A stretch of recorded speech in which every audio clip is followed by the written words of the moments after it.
అన్నకే సమయం ఇచ్చేవారము. అయితే మరి అన్నకి చాలామంది తెలిసిన వారు ఉన్నారు చాగల్లో, చాలామంది ఫ్రెండ్స్, లేక అలా శిష్యులు, లేక ఆయన వాక్యాన్ని విని మరి ఎంతో మనసులో ఎంతగానో దేవుని స్తుతించేటటువంటి బిడ్డలు ఉన్నారు. వారి దగ్గరికి వెళ్ళి ప్రార్థించడానికి వెళ్ళడం జరిగింది. అంచేత కొంచెం ఆలస్యమైంది, మీరు అన్నిదా భావించొద్దు. ఈ సమయంలో దైవజనులు మరి పాల్సన్ గారిని వాక్య సందేశం అందించవలసిందిగా కోరి ఆహ్వానిస్తూ ఉన్నాం.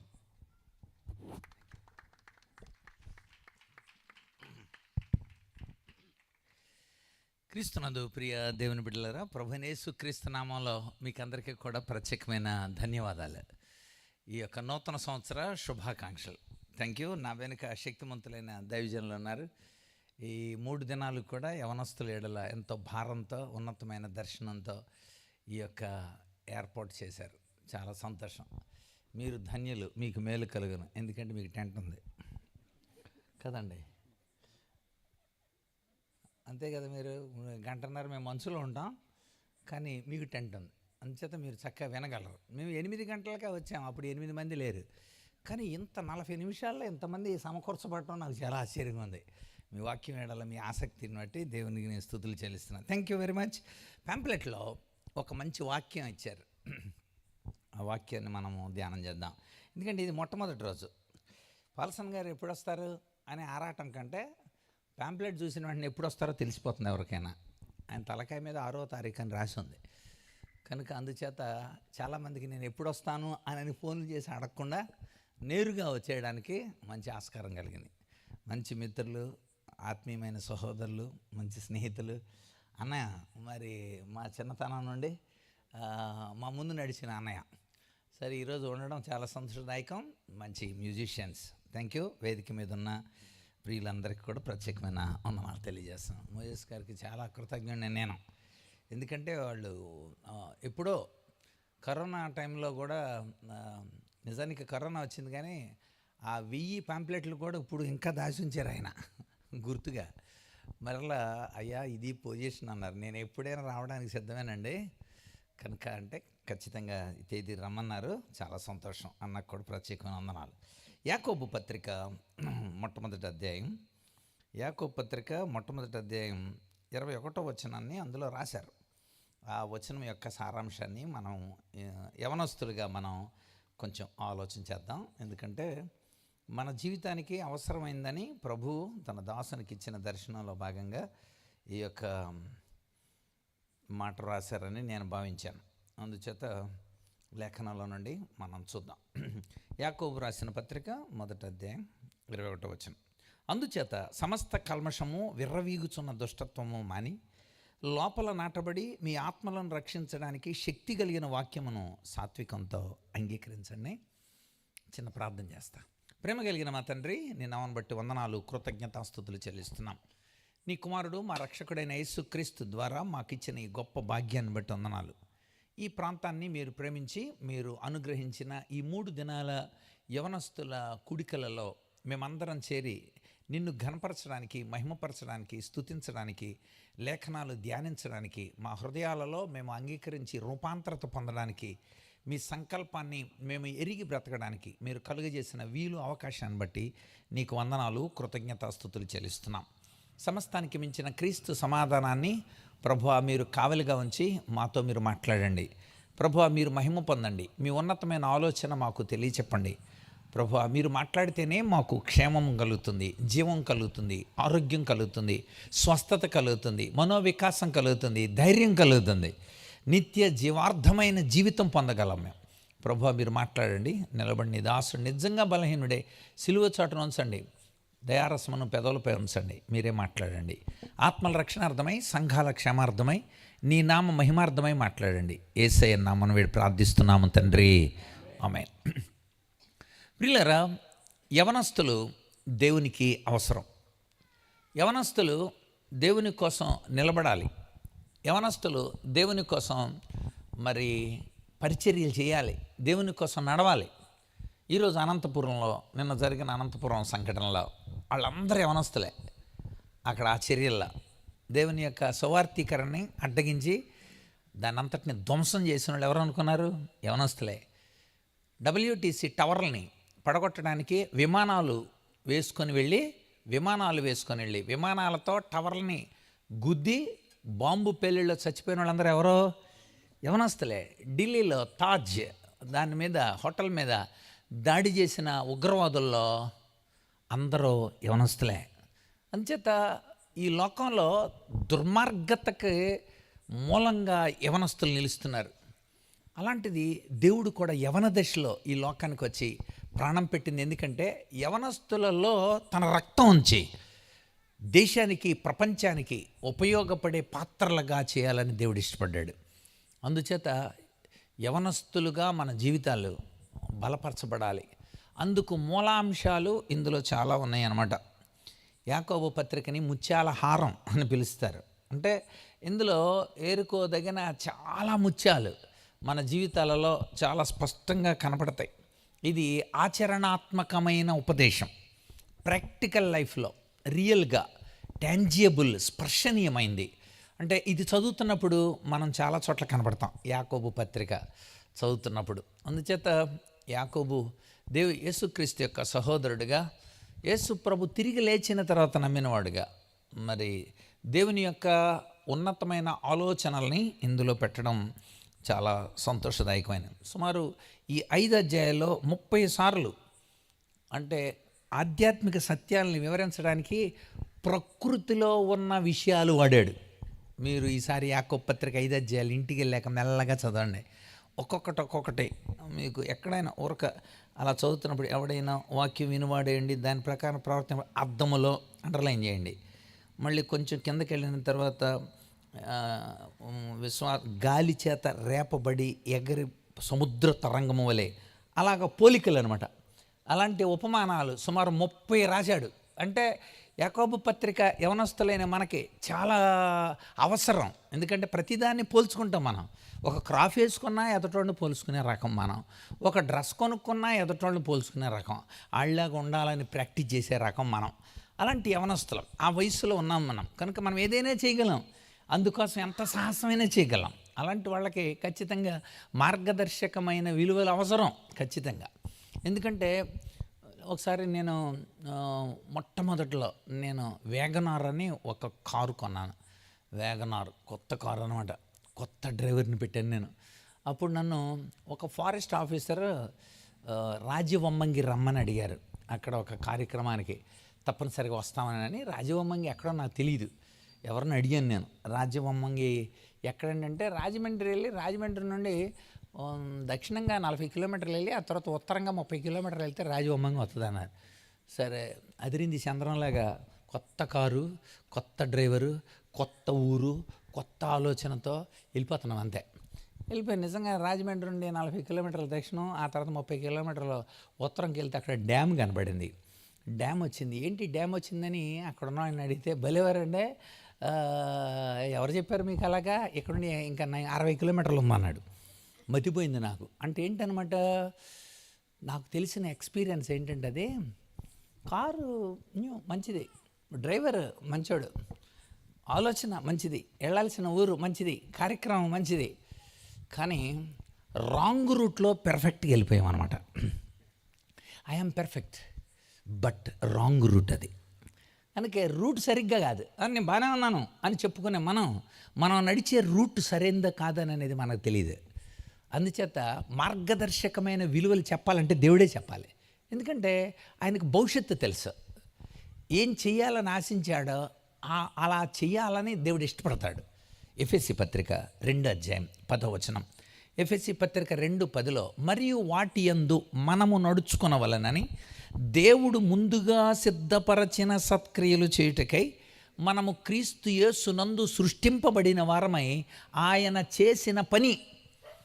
దేవుని చేత సృష్టింపబడ్డాము మనము, దేవుని చేత నడిపింపబడుతున్నాము మనము, దేవుడు యొక్క ఉద్దేశాలను నెరవేర్చే వారంగా ఉండాలని దేవుడు తయారు చేశాడు. కనుక మీరు అలా ఉండాలి. చాలామంది నడిపింపబడుతున్నారు, కానీ మీరు నడిపింపబడుతున్నారా లేదా? GPS నాకు పెట్టారు. జీపీఎస్ పెట్టినప్పుడు నాకు జీపీఎస్కి కనెక్షన్ ఉంది. ఎక్కడికి వెళ్ళాలి చాగల్లో, పలానా ప్రదేశం, వెరీ గుడ్. నీకు కొంచెం ముందుకు వెళ్ళిపోతే వెంటనే చెబుతుంది, వెనక్కి రండి, యూటర్న్ తీసుకోండి. మళ్ళీ యూటర్న్ తీసుకొని కొంచెం ముందుకెళ్ళిపోతే వెనక్కి తిరగండి, పక్కనున్న గ్రౌండ్లోనే అనేది నాకు చూపెడతా ఉంది. నేను తప్పు చేస్తున్నప్పుడల్లా నాకు అది చూపెడతానే ఉంటుంది లొకేషన్. ఎప్పుడు నాకు జీపీఎస్కే సంబంధం ఉన్నప్పుడు.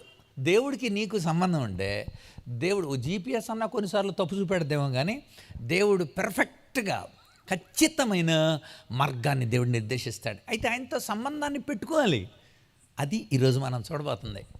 ఆ సంబంధాన్ని ఎలా పెట్టుకోవాలో ఈ విషయాలన్నీ కూడా చాలా చక్కగా యాకోబు చాలా స్పష్టంగా రాశాడు అనమాట.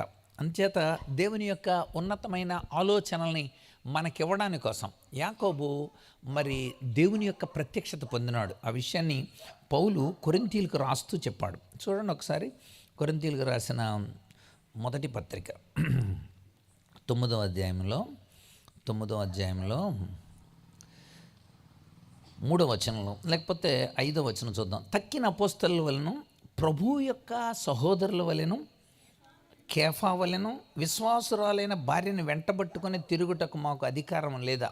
యాకోబు కుటుంబం కూడా దేవుని నమ్ముకున్న కుటుంబంగా మనకి ఇక్కడ కనబడుతుంది. యేసు ప్రభు సహోదరులు అంటే యాకోబు, యోధా, యేసు ప్రభు సహోదరులు. అందుచేత యాకోబు దేవుని ఆ తర్వాత నమ్ముకున్న తర్వాత విశ్వాసి అయిన భార్యను తాను కూడా కలిగి ఉన్నట్టుగా మనకు అర్థమవుతుంది. అంతేకాదు యాకోబు మరి అద్భుతమైన ప్రసంగం అపోస్తల కార్యాలలో, అక్కడ యెరూషలేములో ఒక మంచి సభ జరిగిందనమాట. అంటే పెద్దలందరూ కూర్చొని అన్యులేడలా మనం ఏంటి, పరిశుద్ధాత్మనేళ్ళ జరుగుతున్న గొడవ ఏంటి, ఆ విషయంలో మనం ఎలా ఉండాలి ఏంటి అనేది ఒక కౌన్సిల్ జరిగింది యెరూషలేములో. ఆ కౌన్సిల్లో అద్భుతమైన వర్తమానం చెప్పాడు యాకోబు.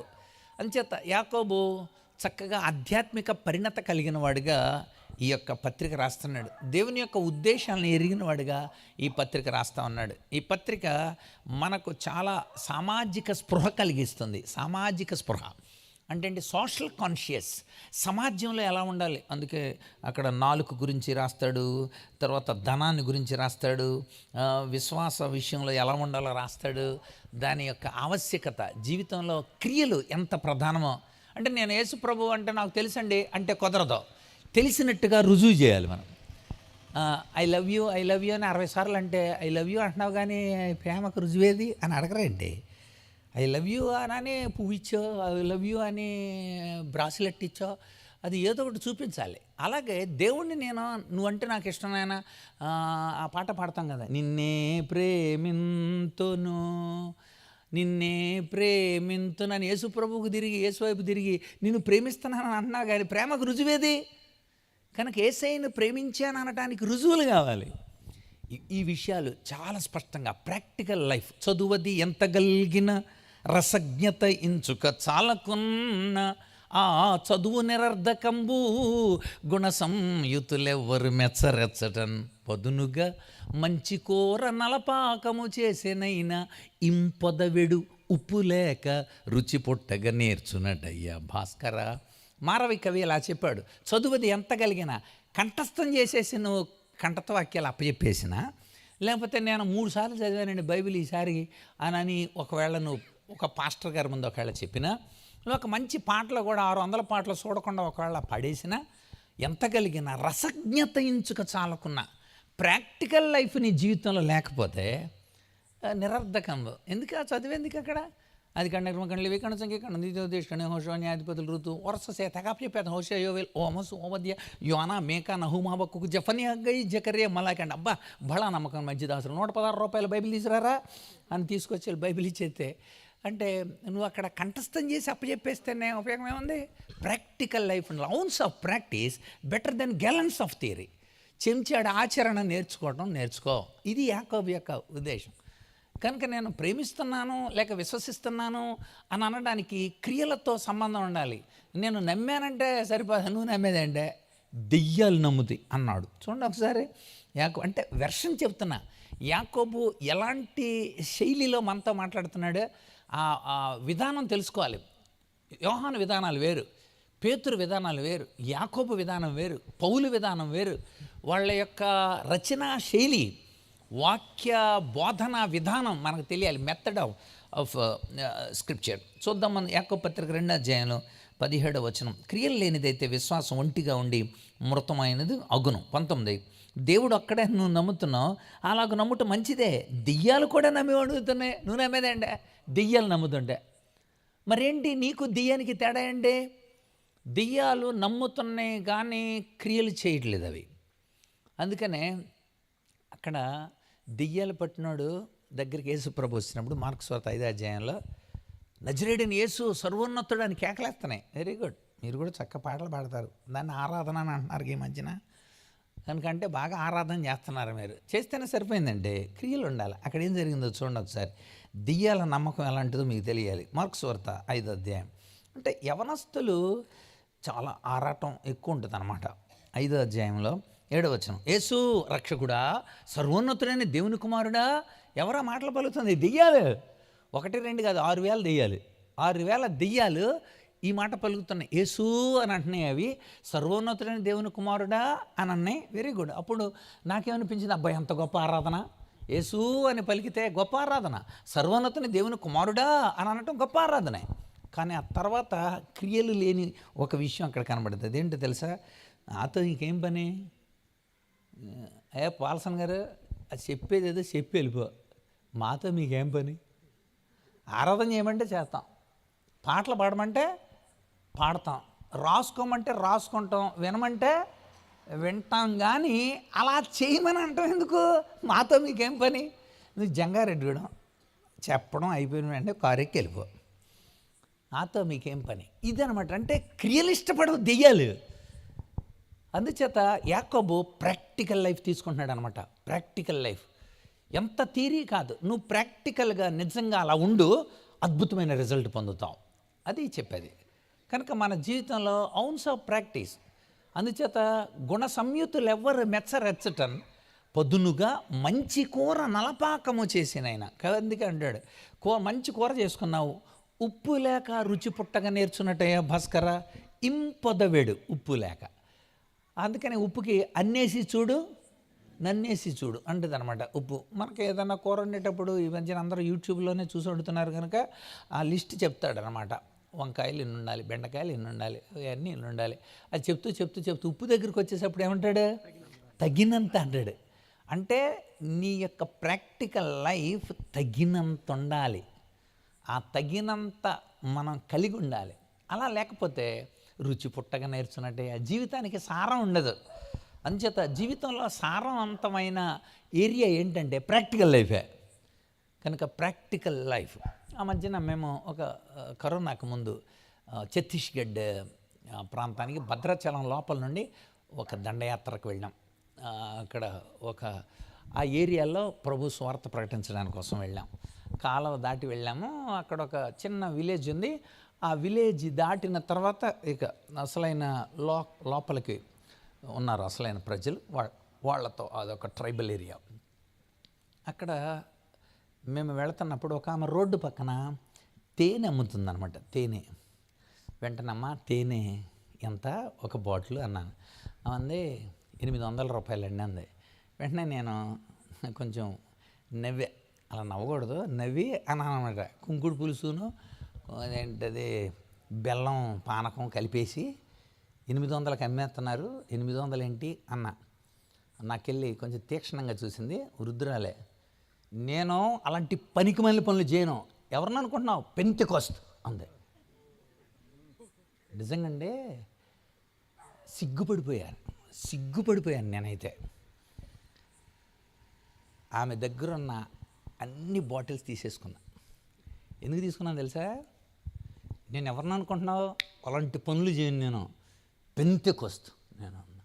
అంటే దేవుని బిడ్డలు అలా రోషంగా బతకాలి. ఆ వయసులో ఆ మాట అన్నందుకు చాలా వెంటనే అన్న, నన్ను క్షమించమ్మా. వెంటనే నన్ను క్షమించమ్మా, నేను సహజంగా అందరూ అలా చేస్తారని అన్నాను. ఆ కోవలోనే నిన్ను అలా అన్నాను. వాళ్ళ ప్రభు కోసం అలాగే నిలబడి దేవుడు బాగా ఆశిస్తున్నాడు. అన్నీ తీసేసుకున్నాను నేను.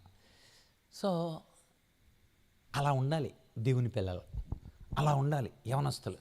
చాలా మీటింగ్లకు వెళ్తుంటాం. మా స్టీవెన్ అన్నయ్య చాలా చక్కగా పాటలు పాడుతుంటాడు. అంతా ఫుల్ అసలు ఎంత డ్రైవ్ ఉంటుందో. ఇప్పుడు పాల్సన్ గారు వర్తమానం చెప్తారు అని అంటారా, నేను లెగిసేటప్పటికల్లా వెళ్ళిపోతుంటారు. చాలామంది ఇందాక దాకా చక్కగా అటు ఇటు ఇలాగిలాగా పాటలు పాడుతూ ఇలాగిలాగా అన్నవాళ్ళు వెళ్ళిపోతున్నారు. అప్పుడు నాకు అనిపించింది, is it emotional are devotional? అంటే మనం చేసే ఈ ఆరాధనలో ఎమోషనలా లేకపోతే డివోషనలా? అంటే మనం చేసే ఈ భావోద్రేక చర్యలా లేక భావాత్మకమైన చర్యలా? ఇది తెలియాలి. ఆత్మీయమైన చర్యలా, ఆధ్యాత్మికమైన చర్యలా, లేకపోతే మీ స్వనీతి సంబంధించిన చర్యలా అనేది చాలాసార్లు ఆలోచించుకోవాలి మనం కూడా. దానికి అద్భుతమైన నాంది పలికినాడు యాకోబు.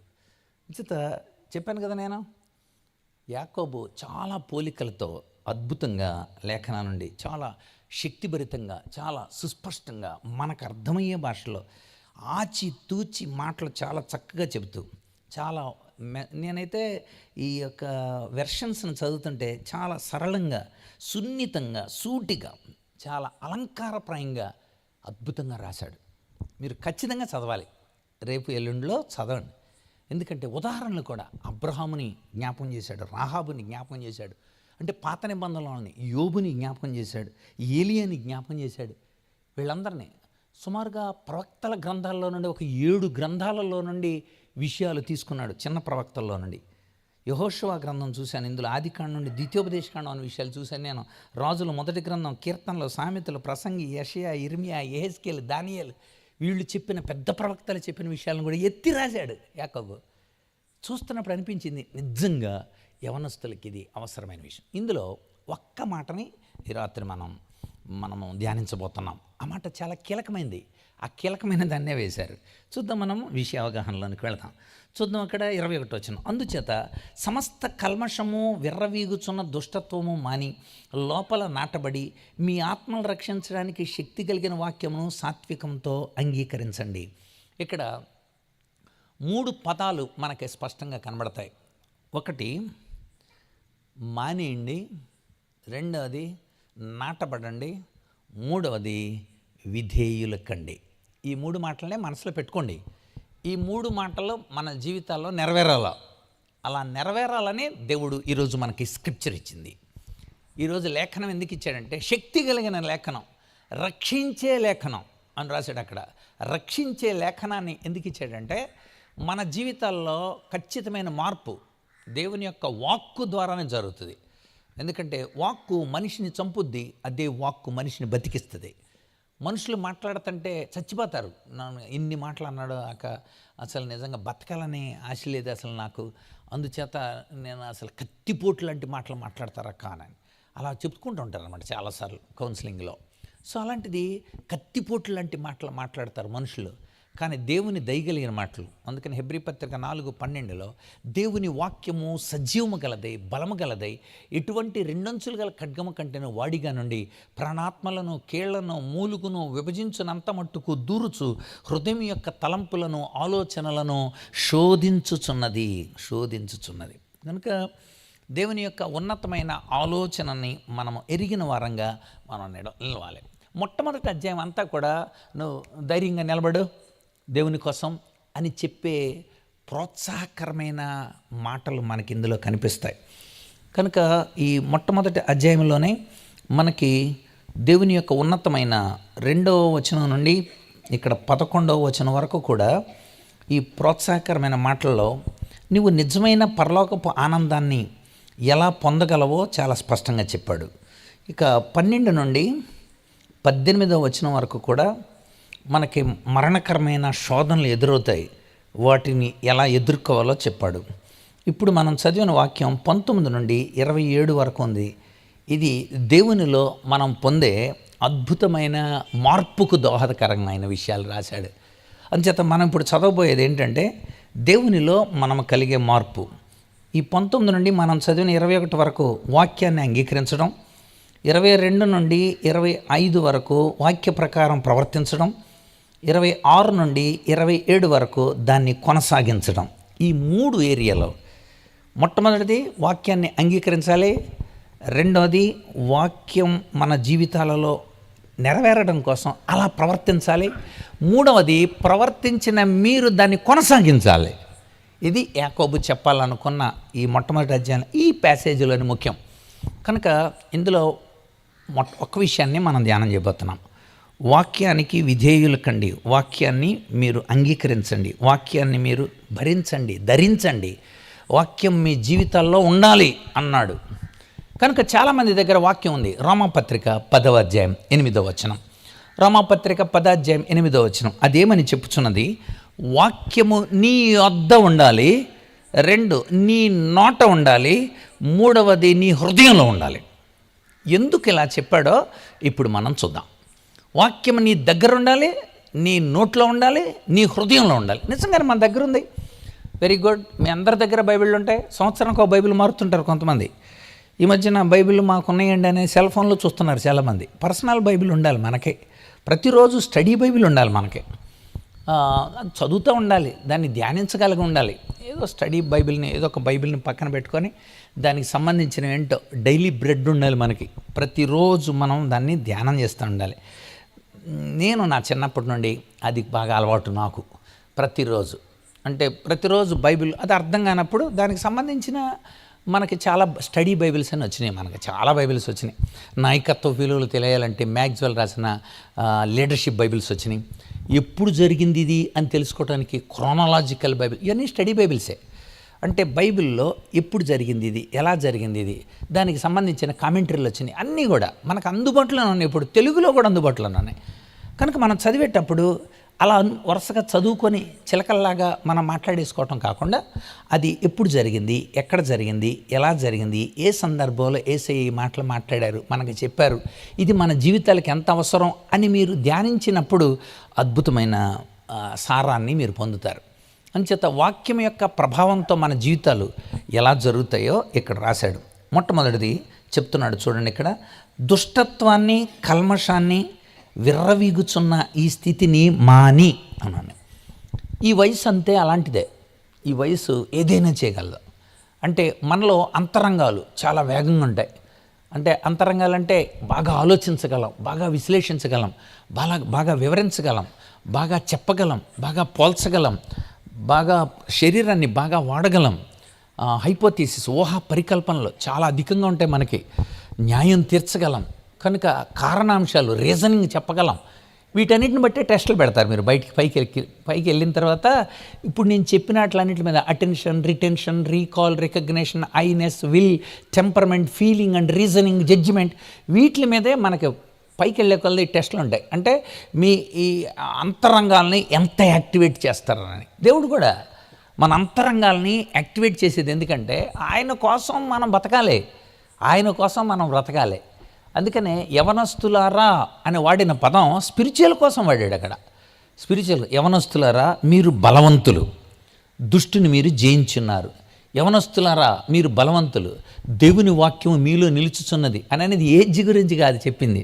ఒకసారి చూడండి, యోహాను మొదటి పత్రిక 2వ అధ్యాయం.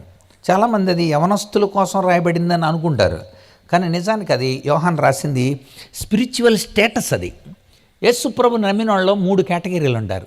ఒకళ్ళు అప్పుడే నమ్ముకున్న వాళ్ళు, ఈ మధ్యన నమ్ముకున్న వాళ్ళు, అలాంటి వాళ్ళని చిన్నపిల్లలారా అన్నాడు. అది స్పిరిచువల్ ఏజ్. అది 2 యవనస్తులారా అన్నాడు. యవనస్తులారా అంటే వాక్యం చదివి వాక్యాన్ని లోపల పెట్టుకొని వాక్యం ద్వారా నడుస్తూ అపవాదిని జయించేవాడు యవనస్తుడు. అది ఇక్కడ యోహాను చెప్పేది. అంటే మీరు ఆ స్టేజ్లో ఉండే 3 స్టేజ్లు చెప్పాడు ఇక్కడ. ఒకటి చిన్నపిల్లలారా నమ్ముకొని ఉన్నవాళ్ళు, 2వది ప్రాక్టికల్ లైఫ్లో ఉన్నవాళ్ళు, వాళ్ళు ప్రాక్టికల్గా సక్సెసర్స్, వాళ్ళు యవనస్తులు. ఇంకా 3వది ఇంకా అధికులై అనేక మందిని సిద్ధపరిచేవాళ్ళు. ఎస్, నువ్వు ఇలా ఉండరా, నువ్వు ఇలా ఉండమ్మా, నువ్వు అక్కడికి వెళ్ళమ్మా, నువ్వు ఇలా చేయి, నువ్వు నాన్న ఇలా చేస్తున్నావు తప్పది అని అంటూ అనేక మందిని వాళ్ళు తండ్రులారా అన్నాడు. తండ్రులారా అంటే ఇక్కడ చేరిన వాళ్ళు పిల్లలు కన్నా వాళ్ళని కాదు అక్కడ అర్థం. స్పిరిచువల్, ఆధ్యాత్మికమైన స్టేటస్, అది ఆధ్యాత్మికమైన స్టేజ్. ఈ 3 ఎక్కడున్నావు నువ్వు? ఇంకా పసిపిల్లలానే ఉన్నావా? బైబిల్ ఉంది కానీ చదవకుండానే ఉన్నావా? మరి ఎప్పటికీ ఆ 3 జరుగుతాయి? దుష్టత్వాన్ని మాని ఎలా మానతామండి? దుష్టత్వం ఎలా మానతాం? మన లోపల సహజ స్వభావం ఉంది దుష్టత్వం అనేది. ఎలా మానగలం మనం? ఇది ప్రశ్న. అలా మానాలంట. అంతేకాదు దుష్టత్వమును మాని దేవుడి వాక్యం లోపల నాటబడినదై లోపల నాటబడాలంట. ఎలా సాధ్యమవుతుంది? శక్తి కలిగిన వాక్యానికి మీరు లోబడండి. ఈ 3 మన జీవితాల్లో జరగాల. మానటం ఎలా సాధ్యం అవుద్ది? మన అంతరంగంలో ఉన్న ఈ తప్పుడు ఆలోచనలు, తప్పుడు స్వభావం, లేకపోతే దైవ వ్యతిరేకమైన పాప నియమం ఎలా మానేస్తాం మనం? అలా మాందాం అని అనుకుంటున్నానన్నా, మానలేకపోతున్నానన్నా. తప్పదన్నా, ఇక మీరు ఏం చెప్పండి, నేను మానలేకపోతున్నానన్నా యవనస్తులు చాలా ఎక్కువ మంది. అంచేత మీరు యవనస్తులారా, వాక్యము మీలో నిలుచుచున్నది, మీరు దుష్టుని జయించి ఉన్నారు. అది యవనస్తులంటే. ఆ స్టేజ్ని మనం ఎలా పొందుతాం? అది ఈ రాత్రి మీరు ప్రాక్టికల్గా తెలుసుకోవాలి. ఎలా పొందుతాం మనకు సాధ్యమవుతుందా? మానటం సాధ్యమేనా? కోర్స్ ఈ మధ్యన గంజా ఎక్కువ తీసుకుంటున్నారు యవనస్తులు. ఈ మధ్యన మత్తు పదార్థాలు ఎక్కువ తీసుకుంటున్నారు యవనస్తులు. అవి దొరకకపోతే రకరకాలైన పదార్థాలలో ఉన్న ఆల్కహాలిక్ సంబంధించినవి ఆ వాసనలను చూస్తే, లేకపోతే ఆ టానిక్లు తాగితే మనకు మత్తు వస్తుంది రాని అక్రమమైన మార్గంలో కూడా మత్తును పొందుతున్నారు యవనస్తులు. మా దగ్గర చాలా కేసులు నేను చూశాను. సో అంటే మీరు దీన్ని మానగలరా? మానగలటం సాధ్యం అవుతుందా? అపోస్తలుడైన పౌలు చెప్పిన జవాబు ఏంటో ముందు మనం చూద్దాం. రోమీయులకు రాసిన పత్రిక. అందుచేత మాని అనేది ఫస్ట్ మనం చేయాల్సిన పనులు. 1 మాని, 2 నాటబడి, 3 విధేయులై.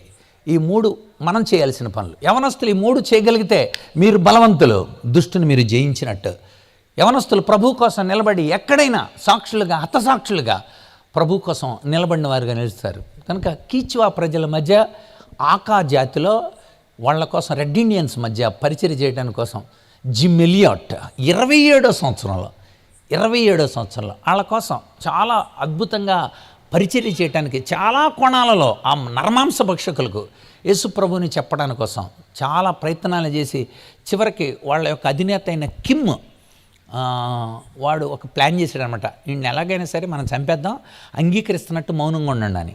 మొత్తానికి జిమ్ ఎలియాట్ హెలికాప్టర్తో వాళ్ళకి వేసినవన్నీ కూడా వాళ్ళు తీసుకున్నారు. అప్పుడు దాకా తీసుకోలేదు.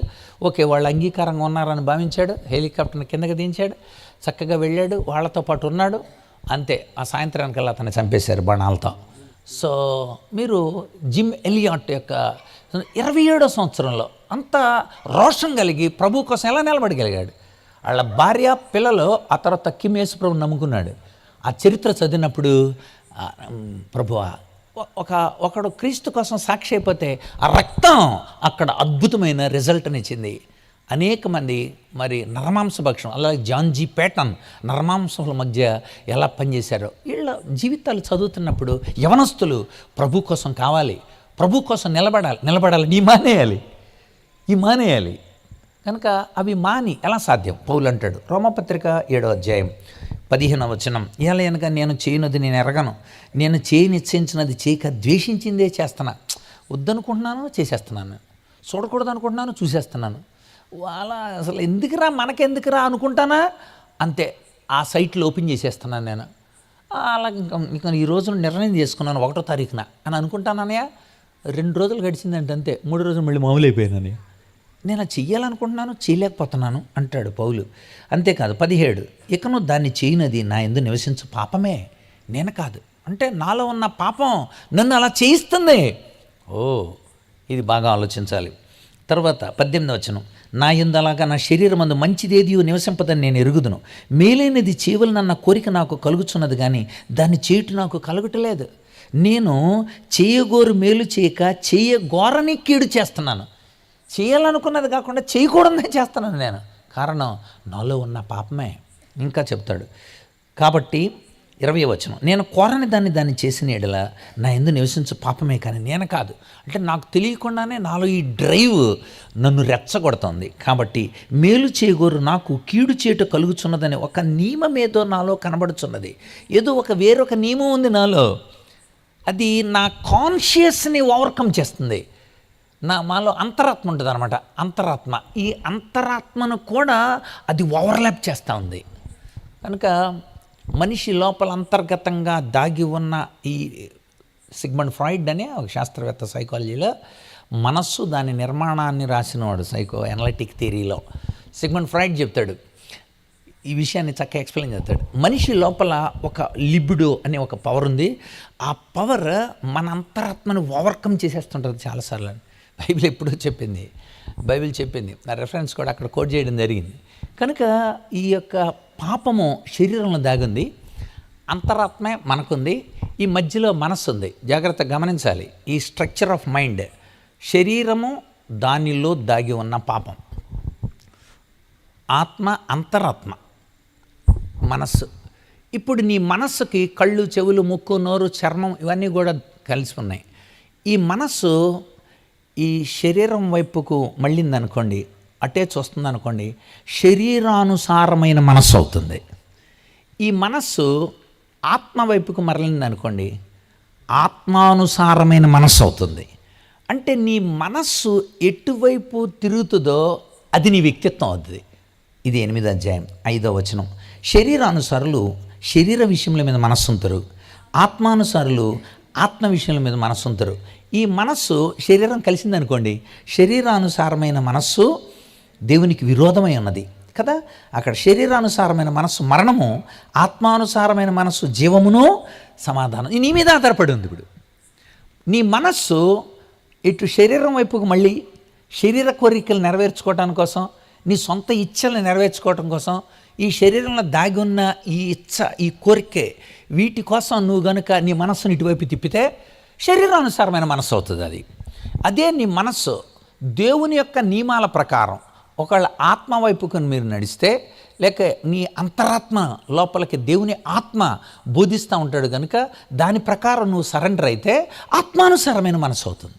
కనుక శరీరానుసారమైన మనసు ఉందా, ఆత్మానుసారమైన మనసు ఉందా అనేది నీ క్రియలను బట్టి తెలుస్తుంది. శరీరానుసారమైన మనసు మరణం, అంటే మరణ సంబంధమైన కార్యాలు చేస్తూ ఉంటావు. ఆత్మానుసారమైన జీవము, సమాధానానుసారమైన కార్యాలు చేస్తావు. అందుచేత ఈ రెండింటిని మధ్య ఇరుకుని పడిపోయాడంట. ఏం చేయాలి? మళ్ళీ రండి 7వ అధ్యాయానికి. కాబట్టి 22, అంతరంగ పురుషుని బట్టి దేవుని ధర్మశాస్త్రం నేను ఆనందించుతున్నాను, కానీ వేరొక నియమం నా అవయములో ఉన్నట్టు నాకు కనబడుచున్నది. అది నా మనస్సునందున్న ధర్మశాస్త్రంతో పోరాడుచు నా అవయములో ఉన్న పాప నియమానికి నన్ను చెరపట్టి లోపరుచుకుంటుంది. అయ్యో, నేనెంత దౌర్భాగ్యుడనో! ఇట్టి మరణమునకు లోనగు శరీరం నుండి నన్ను ఎవడు విడిపిస్తాడు? అది బాధ. నన్ను అలా ఈడ్చుకెళ్ళిపోతుంది. అలా ఎలా చేసావు నువ్వు? ఇక్కడే దగ్గరలోనే ఒకళ్ళ తల నరికేసి పోలీస్ స్టేషన్ దగ్గర తీసుకెళ్ళిపోయాడు, కోయిలగూడెం దగ్గరలో. తల నరికేసి డైరెక్ట్ పోలీస్ స్టేషన్ దగ్గర. ఏంటంటే నువ్వు అలా ఎలా చేయగలవు? అలా చేయాలనిపించేసి చేశాను అన్నాడు. అంతే, చేయాలనిపించిందంట. అంటే మనలో అలా అనిపించే స్వభావం, మనలో మనకు తెలియకుండానే మనల్ని డ్రైవ్ చేసే ఒక నియమము నాలో ఉంది. ఆ నియమాన్ని ఎవడు కంట్రోల్ చేస్తాడు? ఆ నియమం పెరుగుతూ ఉంది, నన్ను ఈడ్చుకెళ్ళిపోతూ ఉంది. ఏమన్నా నాకు అసలు బైబిల్ చదవబుద్ది అవుదా? అలా అనిపిస్తుందన్నయ్య. ప్రార్థనలో ఉండబుద్ది అవుతానయ్య, నాకు అలా అనిపిస్తుంది. ఎస్, నీలో ఉన్న పెరుగుతున్న నియమం అది, పాప నియమం అది. అలాంటప్పుడు దాన్ని కంట్రోల్ చేయడానికి కోసం నీ అంతరాత్మ సరిపోట్లా. అప్పుడు నీ మనస్సు పూర్తిగా ఇటు అంతరాత్మను కూడా నొక్కేస్తుంటే ఈగోయిస్టిక్ అయిపోయావు నువ్వు. నా ఇష్టం, నేను చేస్తా, నేను వెళ్తా, మాకేం అవసరంలా, అమ్మా నాన్న నాకేం అవసరంలా, నేను వెళ్ళిపోతాను అంతే. వాట్? 27 సంవత్సరాలు నేను పెంచామమ్మా, ఇలాంటి నిర్ణయాలు చేసుకోవడం తప్పమ్మా, నువ్వు అలా చేసుకోవటం తప్పమ్మా, నా ఇష్టం, లేకపోతే చచ్చిపోతాను అంతే. సరే అంటే ఏంటనమాట, మనస్సు అంతరాత్మను కూడా తొక్కేసి ఇక అంతరాత్మ మూలుగుంది అక్కడ. నీ అంతరాత్మ పనిచేయట్లేదా? అమ్మా నాన్నని నిన్ను చిన్నప్పటి నుండి మోసి కని పెంచినని తెలియట్లేదా? ఎస్, మన అంతరాత్మను కూడా మరి ఆత్మ చచ్చిపోయింది రాళ్ళు. ఆడు మనిషి బతుకున్నాడు కానీ ఆత్మ చచ్చిపోయిందిరా. లేకపోతే ఎలా మాట్లాడగలుగుతుంది అలాగా, ఎలా చేయగలుగుతున్నాడు అలాగా అని తల్లిదండ్రులు బాధపడటం మనకు కనబడుతుంది. మరి ఇట్టి మరణ స్థితి నుండి విడుదల చేయడం నన్ను ఎవరున్నారు? కనుక నీ కాన్షియస్ మీద ఆధారపడి ఉంది, నీ కాన్షియస్ మీద. ఈ కాన్షియస్తో, నీ మనసుతో దేవుడు చెప్తున్నాడు, ఇప్పుడు నువ్వు చేయాల్సినవి చేయి. నువ్వు చేస్తే నువ్వు ఈసారి నీ మనస్సు ఆధీనంలోకి తీసుకురావడం కోసం నీ ఆత్మలో నా ఆత్మను ఉంచుతాను నేను. అది 8వ అధ్యాయం సారం. నీ ఆత్మలో నా పరిశుద్ధాత్మను ఉంచుతా. అది ఎంత పవర్ అవుతుందంటే నీ ఆత్మ అప్పుడు మనస్సుని తన ఆధీనంలోకి తీసుకుంటుంది. అప్పుడు మనస్సు తాళం తీయకపోతే ఆ పనికి మాలిన చర్యలు బయటికి రావు. సైకాలజీ ప్రకారం మనస్సు లేకపోతే పాపం చేయలేడు. దొంగోడు కూడా, వ్యభిచారి కూడా, తాగుబోతుడు కూడా మనస్సు లేకపోతే శరీరంలో ఉన్న పాపం బయటికి రాదు. మనస్సు ఆత్మాధీనంలోకి వెళ్ళింది అనుకోండి. అందుకని గలతీయులకు రాసిన పత్రిక, పరిశుద్ధాత్ముడిని దేవుడు ఇవ్వటానికి ఇష్టపడుతున్నాడు. పరిశుద్ధాత్ముడిని పొందటం ద్వారా నువ్వు మానగలవు. చాలామంది అంటారు, నేను అన్నీ మానేకొస్తానులేనయ్యా. నీ బతుకులో మానలేవురా నువ్వు. డైరెక్ట్ చెప్తా, ఐఎమ్ సేయింగ్, ఎప్పుడు చెప్పేది అదే. నువ్వు బతుకులో మానలేవంతే. అదే దేవుని నువ్వు కలిగి ఉంటే, అదే దేవుని ఆత్మ నీ లోపలికి వస్తే, నీ అంతరాత్మలోనికి దేవుడు తన ఆత్మను పంపిస్తే, ఆ ఆత్మ మన మనస్సుని తన ఆధీనంలోకి తీసుకుంటే, ఆత్మానుసారమైన మనస్సు వస్తే నువ్వు మళ్ళీ తాళం తీయదు కదా. మనస్సు తాళం తీస్తే అప్పుడు బయటకు వస్తుంది పాపం. పాపం అనేది అంతర్గతంగా ఉండేది, అంతర్గతంగా ఉంటుంది అంతే. దాన్ని బయటకు తీయాలంటే మనసు ఓకే చేయాలి. నీ మనసు యాక్సెప్ట్ చేస్తే తాళం తీస్తే. అందుకనే సైకాలజీ చదివిన వాళ్ళు, బీఈడి డైట్ చదివిన వాళ్ళు చెబుతుంటారు, ఇడ్ యొక్క తాళపు చెవి ఏంటి అని అడుగుతారు. ఇడ్ అంటే అదే పాపం. తాళపు చెవి ఏంటి? ఈగో. ఈగో అంటే ఏంటి? మనసు అని అర్థం. దాన్ని తాళం చెవి మనసే. నీ మనసు తీస్తే, ఇప్పుడు ఉదాహరణకి మీకు చెప్తాను, కాపీ కొట్టాలన్న ఆలోచన చదవని ప్రతి వాడికి ఉంటుంది. వెంటనే అది ఉంటుంది అన్నమాట మనసులో. కాపీ కొట్టాలన్న ఆలోచన అంతర్గతంగా ఉంది, దట్ ఈస్ ఇడ్. ఇప్పుడు అది అంతర్గతంగా దాగున్న స్వభావం. ఇప్పుడు మనసు చెప్తుంది, ఇన్విజిలేటర్ లేడులే, కాపీ కొట్టు. ఇన్విజిలేటర్ లేడు అని చెప్పేది మనస్సు. అంతరాత్మ చెప్తుంది, డెబారోతావు, పిచ్చి పిచ్చేసలేకు. డెబారాయి అనుకో, ఇంతకాలం చదివింది కూడా పోద్దాయి, ఈ ఒక్కరోజే పోద్దాయి. అర్థమైందా? అది ఇప్పుడు మీరు తెలుసుకోవాలి. ఈ రెండింటి మధ్య నేను ఇరుకును పడిపోయి ఉన్నాను. లోపల ఉన్న స్థితిని బట్టి నా మనస్సు తాళం తీసి నేను ఇలా చెయ్యాలి అని అంటుంటే, వద్దు అని లోపల ఎలా ఉంటుంటే, ఈ రెండింటి మధ్య నాకు పోరాటం ఉంది. నేను చేయలేకపోతున్నాను. నేను ఏం చేయలేక చివరికి నేను కాపీ కొడుతున్నాను నేను. అందుచేత మనిషిలో ఆ యొక్క సత్య ప్రవర్తనని పెంచాలంటే నీ వల్ల కాదు. అందుకు దేవుడు కావాలి. ఇది అంతర్గతంగా జరిగే చర్య. అందుకని గలతీ పత్రికలో అంటాడనమాట, 16వ వచనం, 5:16 చూడండి. నేను చెప్పినది ఏమనగా, ఆత్మానుసారంగా నడుచుకోండి. ఆత్మానుసారంగా నడుచుకోండి, అప్పుడు మీరు శరీరేచ్ఛను నెరవేర్చరు. శరీరేచ్ఛను నెరవేర్చలేదు. ఎందుకండి? ఆత్మానుసారమైన మనసు అవుతుంది. అక్కడ ఆత్మ అనే అక్షరం బోల్డ్ లెటర్లో ఉంది. బోల్డ్ లెటర్లో అంటే పెద్ద అక్షరాలతో ఉన్నప్పుడు పరిశుద్ధాత్ముడు అని అర్థం. పరిశుద్ధాత్ముడు గుర్తుపెట్టుకోండి. పరిశుద్ధాత్ముడు మన లోపలికి వస్తే మన ఇంద్రియాలు నిగ్రహంగా ఉంటాయి. మాని అప్పుడు సాధ్యమవుద్ది. ఎప్పుడు సాధ్యమవుద్ది? నీ వల్ల కాదు, నువ్వు మానేయలేవు. మీరు అలా మానండి, అలా ఉండండి అని అంటే ఎలా సాధ్యమవుతుంది? దేవుడిచ్చిన ప్రిన్సిపల్తోనే సాధ్యమవుతుంది. తిమోతికి రాసిన 2వ పత్రిక మొట్టమొదటి అధ్యాయం 7వ వచనం మీరు చూస్తే, తిమోతికి రాసిన 2వ పత్రిక 1:7, దేవుడు మనకు శక్తి, ప్రేమ, ఇంద్రియ నిగ్రహము కలిగిన ఆత్మని ఇచ్చినే కానీ పిరికితనము కలిగిన ఆత్మను మనకి ఇవ్వలేదు. పిరికితనం కలిగిన ఆత్మను ఇవ్వలేదు. ఇంద్రియ నిగ్రహం అంటే అర్థం ఏంటి? దేవుని ఆత్మ మన లోపలికి వచ్చినప్పుడు మనము ఇంద్రియాలను కంట్రోల్ చేయగలిగిన శక్తిని మనం అనవసరం వద్దనుకున్నాను కనుక అక్కడ ఇలా అంటున్నాడు అనమాట. ఏంట్రా ఇలాగని విన్నానా, నాకు ఇష్టం లేదనియా, వాళ్ళు తీసుకెళ్ళారనియా, తీసుకెళ్ళి నేను వద్దురా అంటున్నానన్నయ్య. అయినా కానీ నేను నాకు ఫాంటా తింటరా అంటున్నానన్నయ్య. అయినా కానీ బాటిల్స్ తెచ్చేసారన్నయ్య, గ్లాసులు తెచ్చారన్నయ్య, ఐస్ ముక్కలు కూడా తెచ్చేసారన్నయ్య, మరి ఇవన్నీ ఎరిశనకాయలు స్టఫ్ అంతా తెచ్చేసారన్నయ్య. నేను వద్దంటున్నానన్నయ్య. అయినా కానీ గ్లాసులో పోసారన్నయ్య, ఐసులు కూడా వేసేసారన్నయ్య. వద్దంటున్నా సరే నోటి దగ్గరికి పెట్టేసి పైకి లేపేశారన్నయ్య. పొరమారొద్దని నేను 2 గుట్టకలు వేసాను, ఆ తర్వాత 2 బాటిల్స్ లేపేసాను అన్నయ్య. కనుక ఇది యావరేజ్లో కవరేజ్ అనమాట. ఇక్కడ అంటాడు, పరిశుద్ధాత్ముడు మీ లోపల ఉన్నప్పుడు ఇంద్రియ నిగ్రహం కలుగుతుంది. సెల్ఫ్ కంట్రోల్ అంటారు అనమాట దాని ఇంగ్లీష్లో, సెల్ఫ్ కంట్రోల్. అందుకనే ఆత్మఫలం యొక్క తొనల్లో చివరిదేంటి? ప్రేమ, సంతోషము, సమాధానము, దీర్ఘశాంతము, దయాళత్వము, మంచితనము, విశ్వాసము, సాత్వికము. చివరిదేంటండి? ఆశా నిగ్రహము, సెల్ఫ్ కంట్రోల్. సెల్ఫ్ కంట్రోల్ అనేది హోలీ స్పిరిట్ యొక్క ఆ ఫ్రూట్లో ఒకటి, ఆ ఫ్రూట్లోనే ఒక భాగం. అందుకని అంటాడనమాట, ఇక్కడ రాస్తాడు కదా గలతీ పత్రిక 5వ అధ్యాయం 22వ వచనంలో, సెల్ఫ్ కంట్రోల్ అనేది ద స్పిరిట్ ఆఫ్ కనుక the fruit of the spirit. కనుక ఆత్మ అంటే పరిశుద్ధాత్ముడు మన లోపలికి వస్తే చాలా చోట్ల మనకి 34:14 కీర్తనలో కీడు చేయుట మాని మేలు చేయండి అని ఉంది. వల్ల పడద్దా మనకే? అసలు మనకు సాధ్యం వద్దా? ఒక మాట బైబిల్లో చదవండి, ఇర్మియా గ్రంథం 10వ అధ్యాయం 23వ వచనం. కీడు చేయటం మానేసేసి మేలు చేయండిరా. ఒక తాగుబోతుడి దగ్గరికి వెళ్ళి, నువ్వు తాకరా నాన్న, నువ్వు దీనివల్ల నీ గుండె పాడైపోతుంది నాన్న, ఇంట్లో పిల్లలు బాగుపడిపోతున్నారు నాన్న, నీ డబ్బులు ఏమైనా అడిగానా, నీ సొమ్మేమన్నా నేను నా బిందిని నేను తాకట్టెట్టుకున్నా, నీకు బాధ ఏంటి?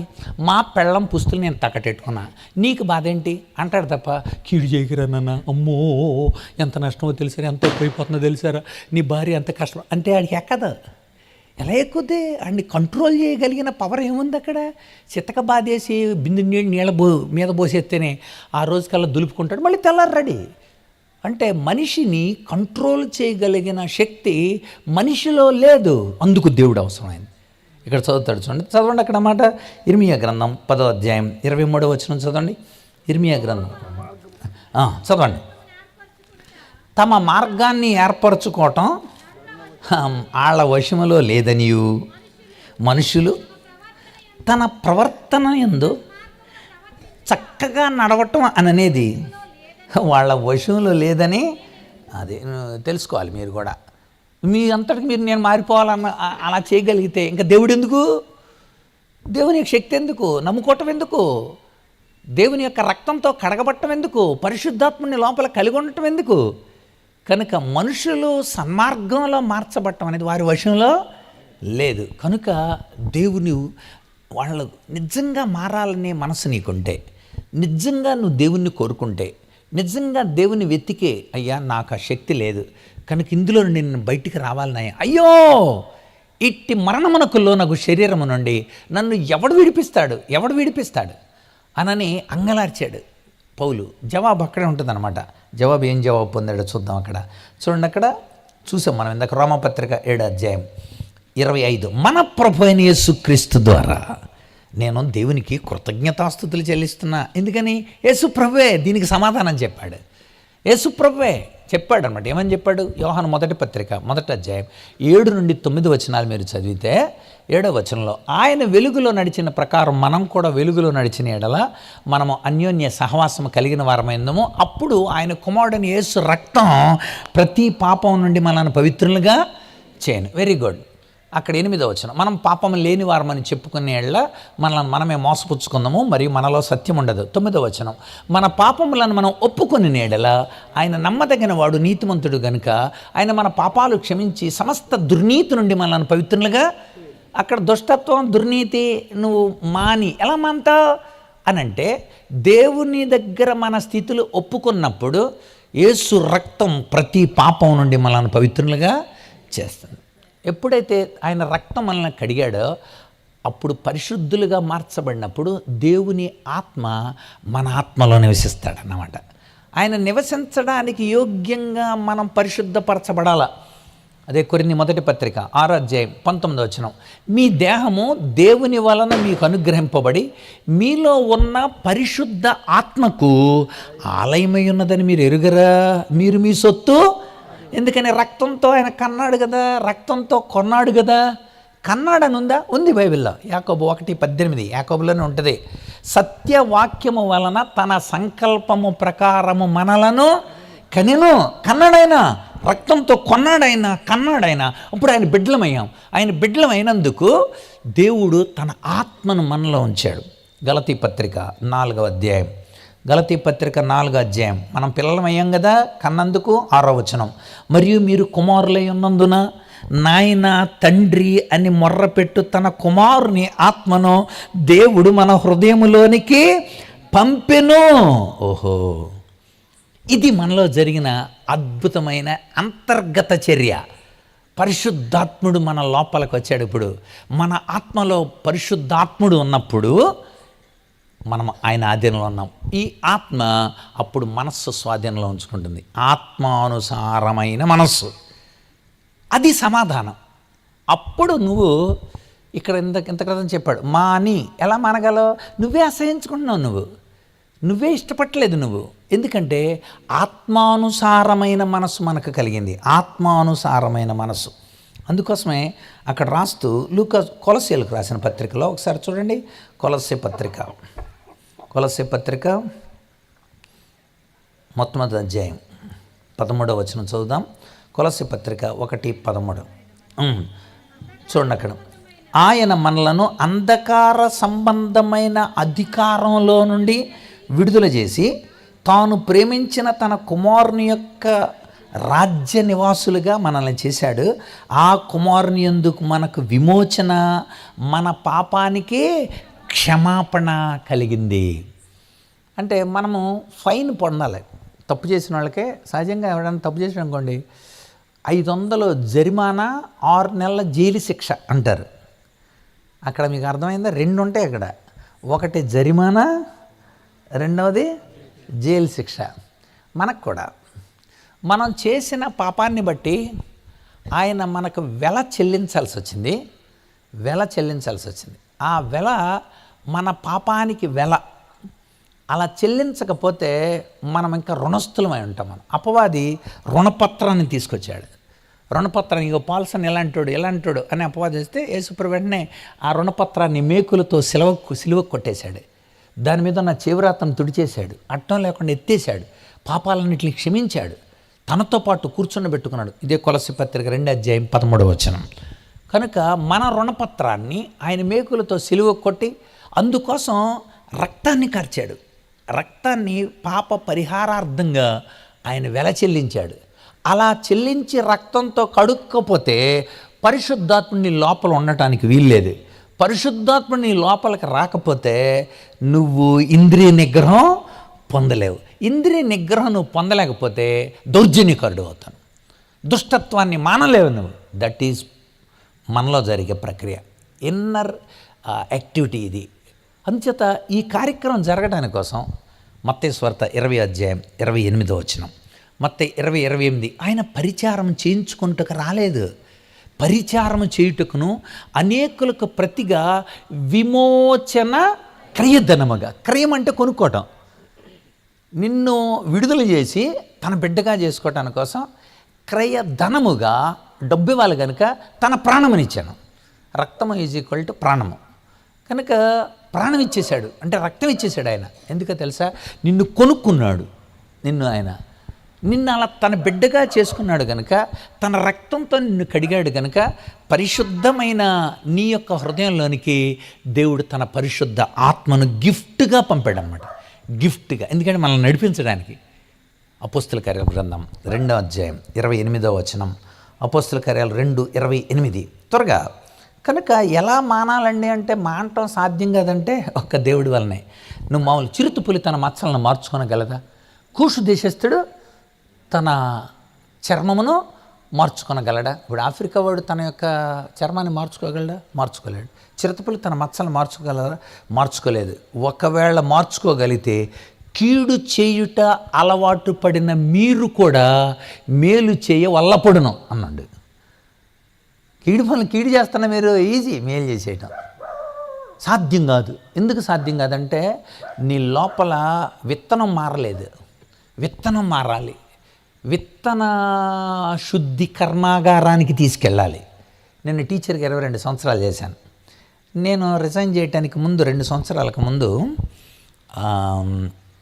మాకు ఉద్యానవన యూనివర్సిటీ ఉంది ఇక్కడ, తాడేపల్లిగూడెం దగ్గర. అక్కడ నుండి ప్యాకెట్లు వచ్చినాయి అనమాట, మొక్కలు విత్తనాలు వచ్చినాయి అనమాట. విత్తనాలు వచ్చినాయి, చిన్న చిన్న ప్యాకెట్లే వచ్చినాయి. వాటి మీద ఇలా రాసింది, ఈ విత్తనాలన్నీ శుద్ధి చేయబడిన విత్తనాలే. దాని మీద రాసి ఉంది, శుద్ధి చేయబడిన విత్తనాలు. ప్రతి విత్తనం మొలుస్తుంది, ప్రతి విత్తనం మొలుస్తుందంట. పుచ్చు, చచ్చు, తాలు లేవందులో. శుద్ధి చేయబడిన విత్తనాలు శుద్ధి. పుచ్చుందా, తాలుందా, మనం ఏదో ఇరిసి చూస్తాం, విత్తనం పడైపోద్ది. అలా కాదు, స్కాన్ చేసి. దేవుడు కూడా మన అంతర్గత స్వభావాన్ని స్కాన్ చేసి అలా చూడగలిగినాడు ఎవడూ లేడు. అందుచేత దేవుడు అవసరం మనకుంది. ఎందుకంటే మనమంతా డ్యూయల్ సిమ్ ఉంటుంది అనమాట. మనకి 2 సిమ్ములు ఉంటాయి అనమాట. ఒకటి దేవుడి సిమ్ము, రెండోది మన సిమ్ము. మీ సెల్లో కాదు, లోపల సంగతి. దేవుడి సిమ్ము ఆదివారం వేస్తాం అనమాట. అబ్బా స్తోత్రం చెల్లింతుము, హల్లెలూయా స్తుతి మహిమ, ఇక అసలు అబ్బో ఇక నిన్నే సేవిస్తాను, నేను ఉండలేనయ్యా, స్థిరపరచువాడు బలపరచువాడు నువ్వే ప్రభువా అని అంటాం. అంతే. ఆ సాయంత్రం అయ్యేసరికి సిమ్ తీసేస్తాం అనమాట. ఇక సోమవారం నుండి మన సిమ్ వేస్తాం అనమాట. సోమవారం మంగళవారం దేవుడు కాల్ చేస్తాడు అనమాట. ఏ కూ కూ కూ అంటుంది, కానీ ఎప్పుడో తీసేసాంగా, ఆదివారం తీసేసాం అంతే మనం. కనుక ఇంక మన ఇష్టమేక. మళ్ళీ ఆదివారం కల్లా ఈ సిమ్, ఆ రోజంతా మనం దేవదూతల్లాగా దేవుడి బిడ్డలాగా. అమ్మో, అప్పుడు పాస్టర్ గారు అన్నారు, కాలేజీకి వెళ్తే ఒక రకంగా కనపడ్డారు, ఈ ఆదివారం ఆరాధనలో ఒక రకంగా కనపడుతున్నారు ఏంటి వీళ్ళు అని పాస్టర్ గారికి డౌట్ వచ్చింది. మరి అన్నీ చూస్తున్న దేవుడు ఏమనాలి మనల్ని? కనుక మన హృదయాన్ని చూడగలిగిన దేవుడు ఆయన. అపోస్తల కార్యాలు 1:24, అపోస్తల కార్యాలు 1:24, వారు ఇట్లని ప్రార్థన చేసిరి, అందరి హృదయములను ఎరిగి ఉన్న ప్రభువా. అందరి హృదయాలు చూశాడు. అందరి హృదయాల్లో దుష్టత్వం ఉంది, అందరి హృదయాలలో పాపమే ఉంది. దుష్టత్వము మాని ఎలా సాధ్యం ఉంది? ప్రభువా నువ్వేనాయనా, నీ ఆత్మ మా లోపలికి వస్తే ఇంద్రియ నిగ్రహం కలుగుతుంది. మేము నీ వారం అవుతాం, నీ ప్రజలం అవుతాం, నీ జనాంగం అవుతాం, నీ సొత్తైన ప్రజలను అవుతాం. అపోస్తల కార్యాలు 2:38, మారు మనసు పొంది పాప క్షమాపణ నిమిత్తం ప్రతివాడు యేసుక్రీస్తు నామాన బాప్తిసం పొందండి, అప్పుడు మీరు పరిశుద్ధాత్మ అనే వరాన్ని మీరు పొందుతారు. కనుక మన జీవితాల్లో పరిశుద్ధాత్ముడు వచ్చినప్పుడు ఈ కార్యాలన్నీ పిలిపిలికి రాస్తుంటాడు. 2:14-15 మీరు సణుగులు సంశయాలు మానేసి అని అన్నాడు. మానేయాలంటే మళ్ళీ చెబుతున్నాను నేను, ఏది మానేయాలన్నా ఎవరుండాలి మనలో? పరిశుద్ధాత్ముని చర్య అది. కనుక ఈరోజు మనము ఆత్మ ద్వారా నియంత్రించబడితే క్రమంగా ఉంటాం.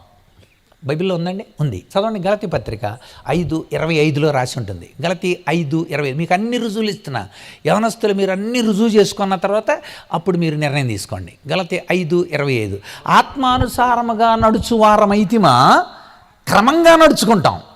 ఎలా నడుచుకుంటామండి అంటే క్రమం ఎవరి ద్వారా వస్తుంది అనమాట? పరిశుద్ధాత్ముడి ద్వారా. పరిశుద్ధాత్ముడి ద్వారా ఏది మానేయాలి, ఏది చూడాలి, ఏది చేయకూడదు, ఏది చేయాలి అనే ఒక క్రమం పరిశుద్ధాత్ముడు మనకి నేర్పిస్తాడు. చెప్పాను కదా, మన ఆత్మలోనికి పరిశుద్ధాత్ముడు వచ్చినప్పుడు ఆ జోన్ ఎంతైతే పెరుగుతుంటుందో మనస్సును కూడా ఆత్మ ఆధీనంలో తీసుకొని శరీరాన్ని, ఇంకంతే, శరీరం అలా ఉండిపోద్ది అంతే. శరీరంలో అంతర్గతంగా దాగి ఉన్న పాప స్వభావం బయటికి రాకుండా నిరంతరం కూడా ఆత్మానుసారమైన మనసుతో మీరు బ్రతికితే సమాధానము. కనుక దేవాది దేవుని యొక్క ఉన్నతమైన ఆలోచన అది. అందుకు పరిశుద్ధాత్మని మన జీవితంలోకి ఇచ్చాడు. పరిశుద్ధాత్మ లోపలికి వచ్చాడు అనుకోండి, 3 విషయాలు ఎప్పుడు చెప్తుంటాడు మనకి. నమ్మిన వాళ్ళకి ఆ కాన్షియస్ తెలుస్తుంది, పరిశుద్ధాత్మనికి అవకాశం ఇస్తే తెలుస్తుంది. చదవండి అన్నమాట. యోహాను సువార్త 16:8. యోహాను సువార్త 16:8. ఆయన వచ్చి అంటే పరిశుద్ధాత్ముడు వచ్చి పాపాన్ని గురించి చెప్తుంటాడు, నీతిని గురించి చెబుతుంటాడు, తీర్పును గురించి కూడా చెప్తుంటాడు. జాగ్రత్తగా వినాలి. పాపాన్ని గురించి చెప్తుంటాడంట. ఏంటి? ఇది నడవకూడదురా, ఇదొద్దో అని చెప్తుంటాడు. రెండవది నీతిని గురించి చెబుతాడు. నీతి అంటే ఏంటి?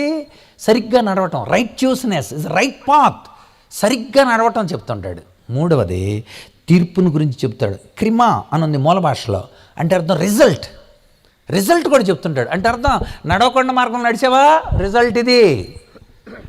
నడవలసిన మార్గంలో నడిచావా, ఇదిగో రిజల్ట్ ఇది. ఎప్పుడు రిజల్ట్ చెప్తుంటాడు. ఎందుకంటే నువ్వు ఆయన బిడ్డగా లోకంలో సాక్షిగా ఉండాలి. అది దేవుని యొక్క ఉద్దేశం. అదండి. మానటం సాధ్యమేనా? సాధ్యమే. ఎలా సాధ్యం? నీ వల్ల సాధ్యం కాదు, ఒక్క దేవుని వల్లనే సాధ్యం. అది దేవుని వల్ల ఎలా సాధ్యం? నువ్వు దేవుని బిడ్డగా మారితే, ఇక్కడ రాయబడింది, వెంటనే పరిశుద్ధాత్ముడిని నీకు వరంగా దేవుడిస్తాడు. ఆ పరిశుద్ధాత్ముడు నీ ఆత్మలో తాను నివసిస్తాడు. అబ్బా తండ్రి అని పిలిచే దమ్ము, అధికారం నీకు వస్తుంది. అప్పుడు అదే రాసిన దగ్గర గలతీ పత్రిక. అప్పుడు నువ్వు వారసుడివే, స్వతంత్రుడివే. గలతీ పత్రిక 4వ అధ్యాయంలో మరొకసారి ఆ మాట చదువు. 6వ వచనం. మీరు కుమారులై ఉన్నందున నాయన తండ్రి అని మొర్రపెట్టు, కుమారుని ఆత్మను దేవుడు మన హృదయంలోనికి పంపాడు కనుక నువ్వు ఇక దాసుడవు కాదు, కుమారుడివే. నానా నాకు ఇది కావాలి. నా కొడుకు ఫోన్ చేశాడు, డాడీ ఇక్కడ కొనాలి డాడీ, 1500 పంపించండి. అండ్ నువ్వేం చేస్తా? నీ కొడుకాడు అదే బయట కనుక ఎందుకురా ఏమవుతున్నాడంటే ఎప్పుడు ఇస్తావు మళ్ళీ నాకు ఇవ్వేమో ఇలాగ 100 అడుగుతామని. మన పిల్లాడు రక్త సంబంధి, మన రక్తంలో ఉన్నాడు. దేవుడు తన బిడ్డల అవసరాన్ని తీర్చడా. God shall supplied all our needs for his glory. తన మహిమ నిమిత్తం మీ ప్రతి అవసరమును తీర్చును. ప్రతి అవసరం ఆయనకి ఇష్టమైంది అయితే నువ్వు నీతిలో ఎదగడానికి, మంచిగా ఎదగటానికి ఆయనకి ఇష్టమైంది ఏదైనా సరే ఆమెన్ అంటాడు అంతే. రాజమండ్రి అవతల గోకవరం అని ఉంది. ఆ గోకవరంలో దొంగలు ఉంటున్నారనమాట. ఒక కాలనీ దొంగల గోకవరంలో కాలనీ ఒకటి ఉందన్నమాట. 70 ఇళ్ళు ఉంటే ఆ 70 ఇళ్లలో అందరూ కూడా సెటిల్మెంట్ దొంగలు అనమాట. వాళ్ళ దగ్గర పరిచర్య చేయటం కోసం శివన్ కుమార్ గారిని ఒక దైవజనుడు, బ్రదర్ మనం అక్కడ పరిచర్య చేద్దాము, నేను స్టేజ్ అది వేస్తాను, ప్రసంగం మీరు చెప్పండి అన్నాడు. సరే అని ఓకే అన్నా. నేను వెళ్ళారు, పెద్ద స్టేజ్ అది వేయించారు. అయినా వేయించిన తర్వాత రాత్రి నీతి అని మొదలుపెట్టాను నేను. నీతి అని మొదలు పెడితే ప్రసంగం జరుగుతుంది. నీతి అంటే ఏంటి? ఆ నీతి మనం లేకపోతే దేవాది దేవుడు నీతిమంతుడికి వచ్చాడు, మనం నీతిగా మార్చడానికి వచ్చాడు, తన రక్తంతో మనల్ని కడుగుతాడు. ఇంతలో ఒక ఆయన గబగబా వచ్చేసాడంతే స్టేజ్ మీదకి వచ్చేసి ఇలా పట్టేసుకున్నాడు అంతే. ఈ స్టేజ్ మీదకి వస్తే మనం ఏమనుకుంటాం, వాజేఫ్ వెరీ గుడ్ అంటాడు అనుకుంటాం. మనం దగ్గర వరకు వచ్చిన తర్వాత ఇలా పట్టుకున్నాడు అంతే. ఎవడరా నువ్వు అసలు మా జాతి గురించి నీతి లేదు అంటారు నువ్వు అసలు మాది అసలు అని మొదలుపెట్టాడు. అక్కడ అది లాగేస్తున్నాడు అక్కడ కిందకే. ఇలా 2-3 వచ్చారు. సరే అయిపోయింది, నీతి గురించి మాట్లాడేసాం. రాత్రి అయిపోయింది. తెల్లారి ఒక ఆమె మమ్మల్ని టిఫిన్కి పిలిచింది. ఆమె జేబులు కొట్టే రమణమ్మ. ప్రతి పోలీస్ స్టేషన్లో ఆమె పేరు ఉంటుందన్నమాట, జేబులు కొట్టే రమణమ్మ పేరు. ఆమె టిఫిన్ పెట్టింది అనమాట. పెట్టి అయిన తర్వాత ఓకే అమ్మ మరి వెళ్తాం, ప్రార్థన చేస్తాం, చెప్పమ్మా ఏమని ప్రార్థన చేయాలి, ఏ విషయం అని అంటే, మా వాళ్ళు లైన్కి వెళ్ళారు. లైన్ కంటే ఏంటి సెపరేటే అది. మరి లైన్కి వెళ్ళారు, వాళ్ళ గురించి ప్రార్థన చేయమందండి. నేనేమని ప్రార్థన చేయాలి? ప్రభువా వాళ్ళ ఒంటి మీద ఉన్న నూనె ఆరక ముందే పని అయిపోయేలాగా, ఇంటోళ్ళు నిద్రలో ఉండేలాగా, ఒకవేళ పోలీసులు దొరికితే తొందరగా విడుదల అని ప్రార్థన చేయనా? చేయకూడదమ్మా అన్నాను. మరి ఎందుకు తిన్నావు టిఫిను అంది. మమ్మల్ని కక్కలేంగా. అసలు చాలా ఫీల్ అయిపోయాను నేను. ఆయన చాలా ఫీల్ అయిపోయి, అలా కదమ్మా బైబిల్లో ఒక మాట చదువుతాను అని చదివా. హెబ్రీ పత్రిక 13వ అధ్యాయం 20వ వచనం. హెబ్రీ పత్రిక 13:20. గొర్రెలో గొప్ప కాపరైన యేసు అని మన ప్రభువును తన నిత్యమైన నిబంధన సంబంధముకు రక్తమును బట్టి మృతుల్లో నుండి లేపిన సమాధానకర్తయగు దేవుడు యేసుక్రీస్తు ద్వారా తన దృష్టికి అనుకూలమైన దానిని మనలో జరిగించుచు, తన దృష్టికి అనుకూలమైన దానిని మనలో జరిగించుచు ప్రతి మంచి విషయంలో తన చిత్త ప్రకారం చేటుకు మనలను సిద్ధపరచునుగాక. మంచి విషయంలో ఆమెన్ అంటాడు అంతే. ప్రభు అన్ని ప్రార్థనలు ఉంటాను నేను, ఆమెన్. ప్రభు నీ కోసం బ్రతకడానికి నాకు బలమి, ఆమెన్ అంతే. అలాగే నేను కూడా అలాగే బలం పొందా, నేను కూడా అలాగే దేవుని ద్వారా శక్తి పొందా, అలాగే ఆలోచన పొందా.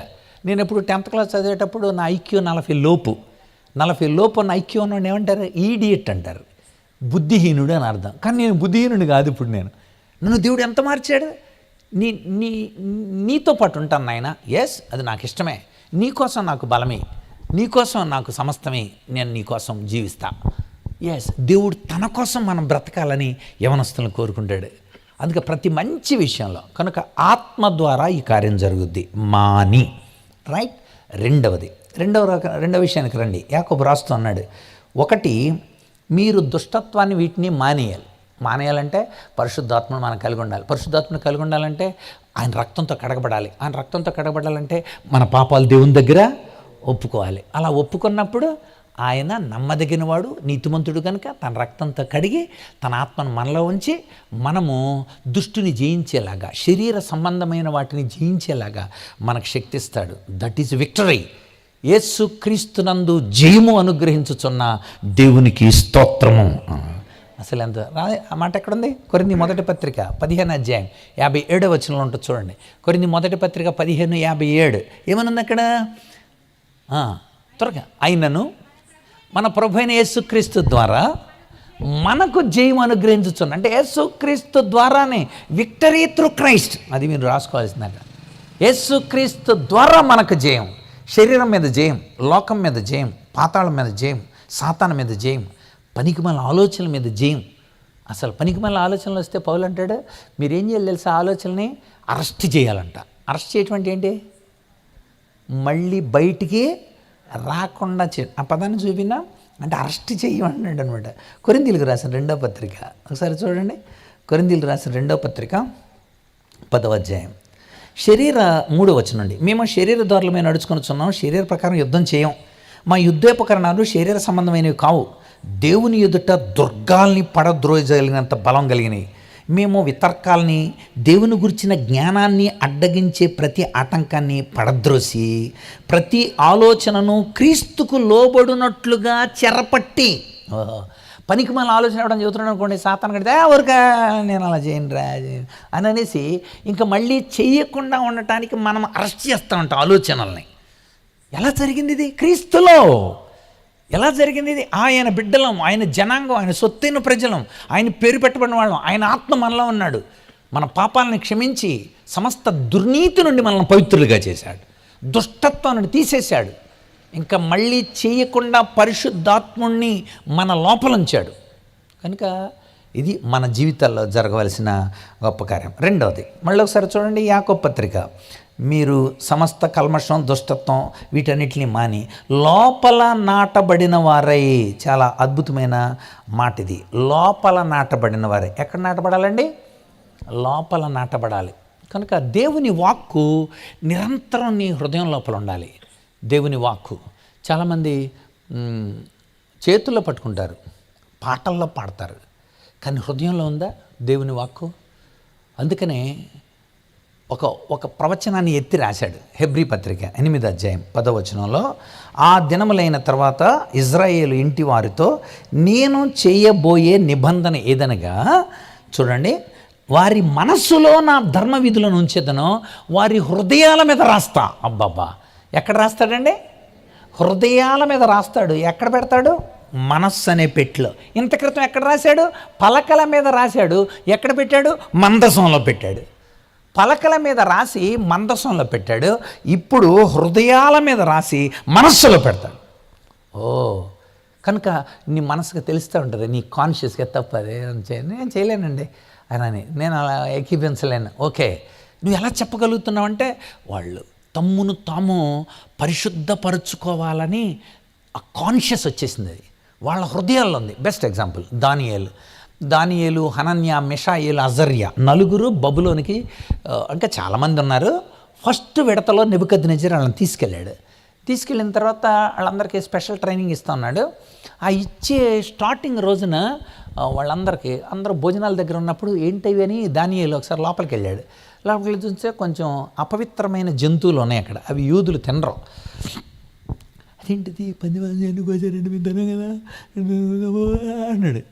రాజుగారు చెప్పారు, మరి అది తినాలి అన్నాడు. సారీ మేము యూదులు, మేము అలాంటి తినం అని చెప్పాడు. రాజుగారు ఇచ్చారా? ఇంకోటి తెలుసా, మందు కూడా తాగాలి మీరు అన్నాడు. ముందా? మా అసలు నేను డిగ్రీలో ఉండేటప్పుడు కూడా నా ఫ్రెండ్ మాటికి అనేవాడు అనమాట, అరే మందు తాగనోడు ఏమో కూడా బీరు తాగితే లావుతారా. అప్పుడు 26 నడుము అనమాట. ఏ మందు తాగి 36 అయింది ఇప్పుడు.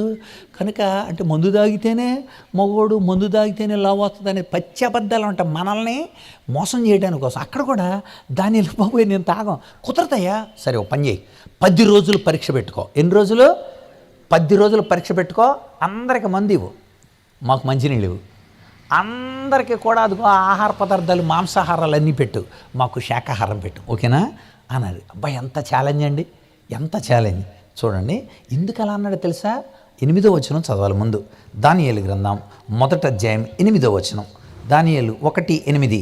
రాజు భుజించే భోజనం, పానం చేసే ద్రాక్షారసం పుచ్చుకొని తన్ను అపవిత్ర పరచ కొనకూడదని. అంటే ఎక్కడుంది ఉద్దేశం? మనసులో ఉంది. ఎక్కడుంది ఐడియాలజీ? రే అలా చేస్తున్నావేంటి అని అనిపించుకోవట్లా. లోపల అంతరాత్మ చెబుతుంది, లోపల మనస్సు చెబుతుంది, లోపల హృదయాల మీద రాయబడిన వాక్కు చెబుతుంది. అందుకని నేను చేయలేను, తన్ను తాను అపవిత్రపరచుకొనకూడదని. యవనస్తులు ఈ కాన్షియస్ కలిగి ఉంటే పనికిమాలిన పనులు చేయలేం. ఈ కాన్షియస్ అందుకన్నాడు అనమాట, మానేయటానికి పరిశుద్ధాత్ముడు పెట్టాడు. Very good. నాటబడాలి లోపల. లోపల ఉన్నప్పుడు ఆ మాటలు గుర్తొస్తుంటాయి. పేతురు యేసు మాటలు జ్ఞప్తికి తెచ్చుకొని సంతాపపడి ఏడ్చెను. ఏం గుర్తు చేసుకున్నాడు మనసులో? నీ మనసులో ఈ అంతరంగాల్లో మెమరీ కూడా ఒకటే. మెమరీ అంటే ఏంటి? ఏకాగ్రతతో ఉన్నప్పుడు అటెన్షన్ అంటారు దాన్ని. రిటెన్షన్ జరుగుద్ది, లోపలికి సరుకు వెళ్తుంది. రిటెన్షన్ తర్వాత మీరు దాన్ని రీకాల్ చేసుకుంటారు. రీకాల్ అంటే గుర్తు తెచ్చుకుంటారు. యేసయ్య చెప్పాడురా అని గుర్తిస్తారు. ఈ నాలుగిటిని మెమరీ అంటారు. Attention, retention, recall and recognition. ఈ నాలుగిటిని మెమరీ అంటారు. ఈ 4 ఏరియాలలో ఇప్పుడు పేతురు ఫీడ్ అయింది. పేతురు, నువ్వు కోడిగుచ్చి లోపల 3 సార్లు అబద్ధం ఆడతావు. అది ఏకాగ్రతతో ఉన్నప్పుడు లోపలికి వెళ్ళింది విషయం. రైట్. ఇప్పుడు నిజంగానే కోడి కూసింది, అర్థమైపోయింది, 3 సార్లు అబద్ధం ఆడేశాడు. జ్ఞప్తికి తెచ్చుకొని లోపల ఉన్న విషయం బయటకు వచ్చింది. సంతాపపడుచు ఏడ్చాను, ప్రభువా నన్ను క్షమించు నాయన. నీ మాట నెరవేరింది. హృదయంలో నీ యొక్క ఆత్మలో దేవుని ఆత్మ ఉండటమే కాదు, నీ మనస్సులో ఖచ్చితంగా అందులో ఉన్న హృదయం అనే పలకల మీద దేవుని వాక్కు రాయబడి ఉండాలి. అది అప్పుడేమవుతుంటుంది? కాన్షియస్ పనిచేస్తుంటుంది. ఇంగిత జ్ఞానం లేదంటారా? అలా కొట్టేవి చిన్నవాళ్ళని. ఇంగిత జ్ఞానం అది మనస్సుకు సంబంధించింది. మనస్సాక్షి నీకు కల్మషాన్ని అనిపించలేదా అంటారు. మనస్సాక్షి అంటే నీ మనస్సు లోపల హృదయాల మీద రాయబడిన మాట నీకు కనుక నీ మనస్సాక్షి కూడా కల్మషం అయిపోతే యేసు రక్తం నిన్ను శుద్ధి చేస్తుంది. హెబ్రీ పత్రిక 9:14. హెబ్రీ పత్రిక 9:14. లోపలున్న హృదయం మీద రాయబడిన మాటలు కూడా లెక్క చేయకుండా నువ్వు ఉంటే అది తప్పుగా పరిగణిస్తే దేవుడు ఆ మనస్సాక్షిని కూడా శుద్ధి చేస్తాడు కదా. చదవండి అక్కడ. నిత్యుడగు ఆత్మ ద్వారా తన్ను తాను దేవునికి అర్పించుకున్న నిర్దోషి యొక్క క్రీస్తు రక్తం నిర్జీవ క్రియలను విడిచి జీవము కలిగిన దేవుని సేవించడానికి మన మనస్సాక్షిని ఎంతో ఎక్కువగా శుద్ధి చేయను. దేన్నండి చెప్పాలి మళ్ళీ? మనస్సులో నాటబడిందే మాటలో, మనస్సులో నాటబడి ఉండాలి. అందుకని దానియేలు అన్నాడు, నేను తిన్నాను, నేను అలా తాగలేను అన్నాడు. రైట్. ఏం జరిగింది? వెంటనే 10 రోజులు సమ్మతించాడు. 10 దినములైన 15 10 దినములనే పిమ్మట వారి ముఖములు రాజు భోజనం భుజించే బాలురు అందరి ముఖముల కంటే సౌందర్యముగాను కళ్ళగాను కనబడిన. ఫెయిర్ అండ్ లవ్లీ రాయిలే వాళ్ళు. ఫెయిర్ అండ్ లవ్లీ పేరేమో ఏమైనా మార్చారు ఇప్పుడు? గ్లో అండ్ లవ్లీ అంట. గ్లో. రేపు అందరు రాసుకొని రండమ్మా, ఎంత కళ్ళగుంటాయో అయ్యగారు ఒకసారి ఫోటో తీయండి రేపొద్దున.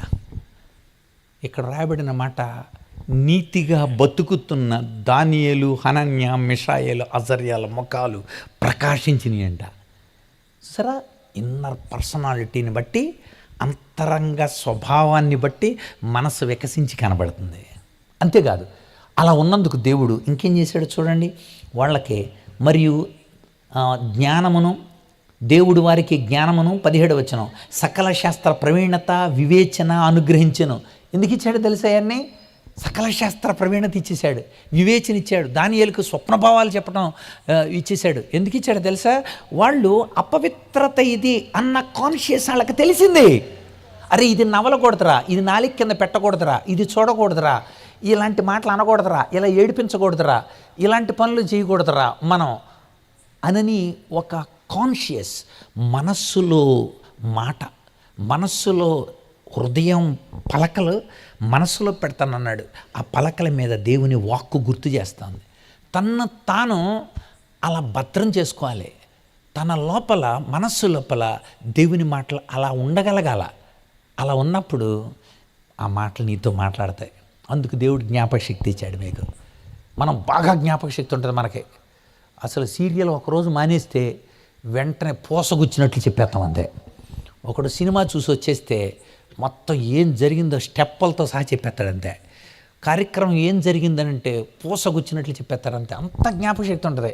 అసలు చదివేటప్పుడు కూడా పుస్తకాలు తెగపు చెప్పేస్తాం. జానమేరి బాబు కామెంట్ మేబీ చెడు రుక్మారేశ్వరం శివాజ నాటకం అని ఊక్కుంటా 8 పేజీలు అప్పచెప్పేస్తారు అంతే పిల్లలు. ఎంత జ్ఞాపక శక్తి ఉందండి. ఒక్క గంటతో వాక్యం చెప్పమంటే చెప్పలేరు వాళ్ళు. ఎందుకని? వాళ్ళు కాన్సన్ట్రేట్ చేయట్లేదు వాళ్ళు.